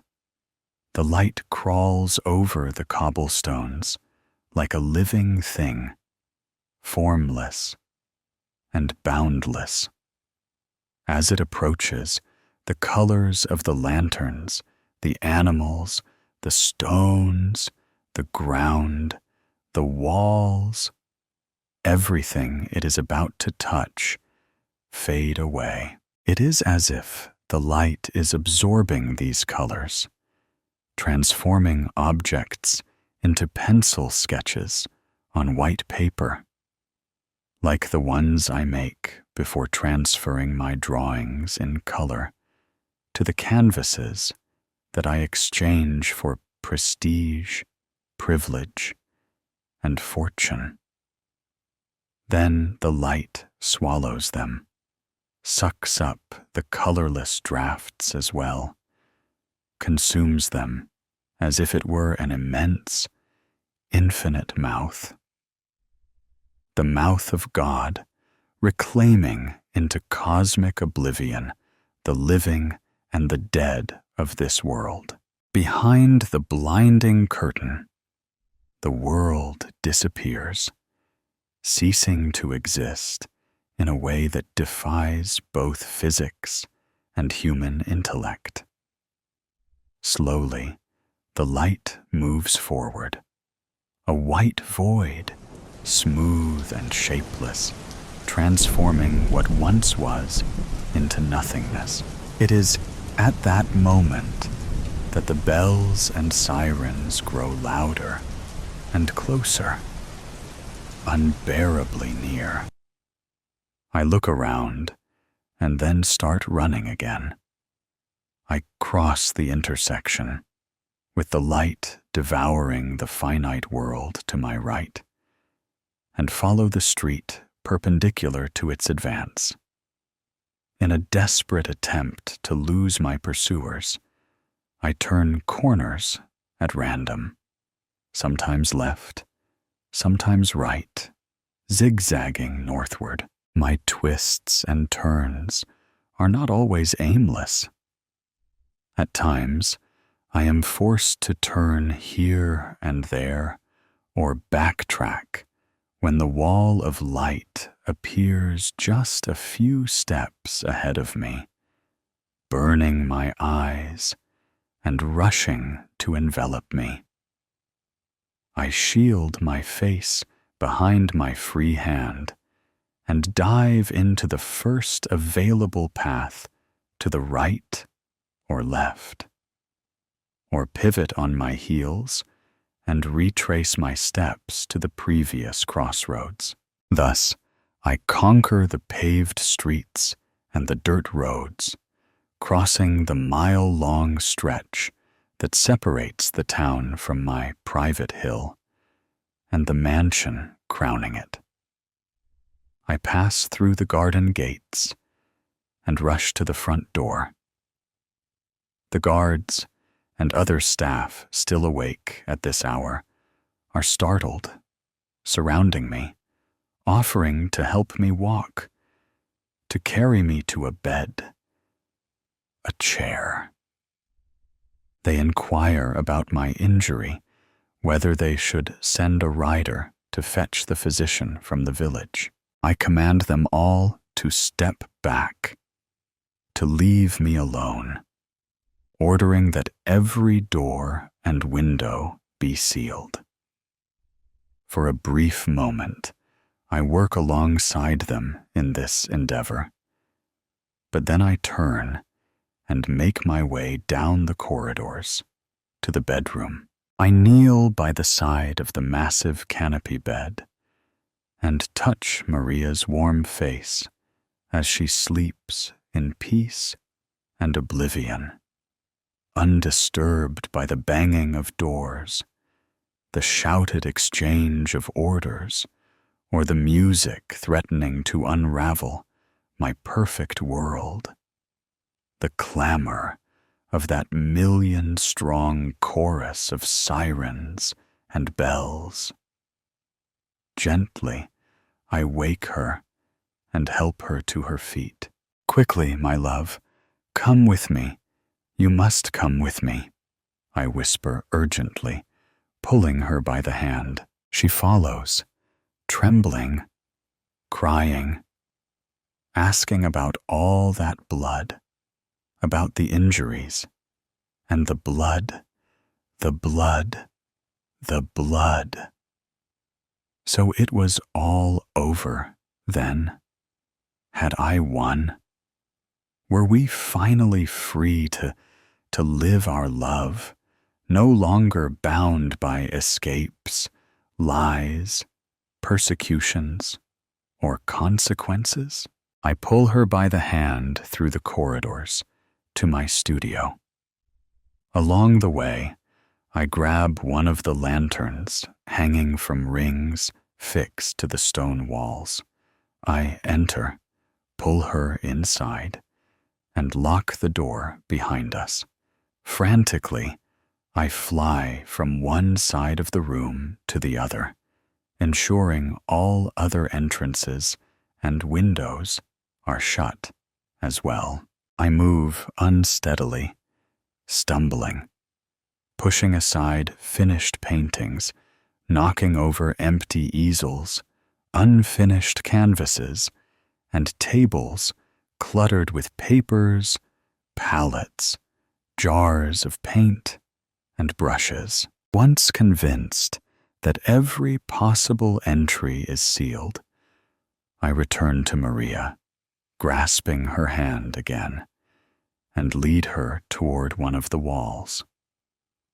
I scour the floor for a brush and a jar of paint. When I open the first jar, I find inside a solid, useless, gray lump. I hurry around the room, gathering more jars, only to find them equally futile. I try using the paint from the palettes, attempting to make it at least pliable with saliva. But to no avail. I find myself clutching a dry, useless brush, turning helplessly in place, sobbing, groaning in pain. Then I remember the wound, the blood. I return to the wall, grip, trembling, inconsolable and bewildered Maria's hand. Dip the brush into my own wound, pulling it out with bristles drenched in blood, dripping red. Together, we approach the wall, and I begin to work. The bells and sirens grow ever closer, unbearably close, now just outside the corridor, sounding in neighboring rooms. With desperate and vigorous strokes, I paint a doorknob, our only escape route.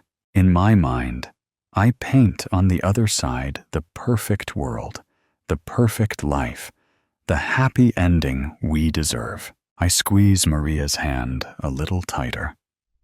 I let the brush slip from my sticky, blood-soaked fingers, falling with a muffled thud beneath the cacophony of sirens and bells. I close my eyes and take a deep breath. With my free hand, I reach toward the doorknob and grasp nothing. No, this can't be. I open my eyes and try again, this time keeping them wide open. Around us, the bells and sirens engulf the world, drowning out every other sound and voice. I try to scream, but no sound comes out. I look around, over my shoulder. From every corner of the studio, through the cracks in the windows and doors, the white, deadly light, that devouring force, seeps into the room.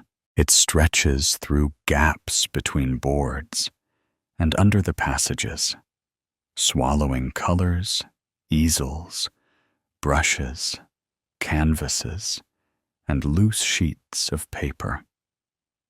I turn to Maria for one last embrace, but there is no time to know if the movement is completed or if the light is faster, extinguishing us before our farewell can come to fruition.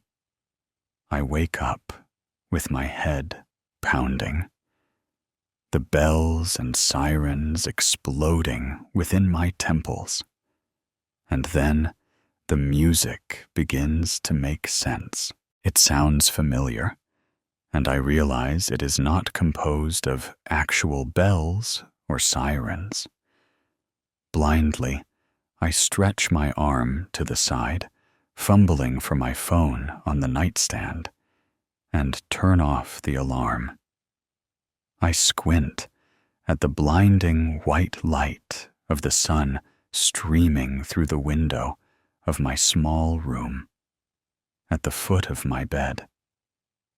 Instinctively, still shrouded in the fog of dreams, I touch my stomach, searching for wounds, only to find it unscathed. Afterward, I get up, wait for the occupant of room 23 to finish their shower, take mine, get dressed, fill my travel mug with coffee in the kitchen on the ground floor of the pension, and rush to the bus stop a block away.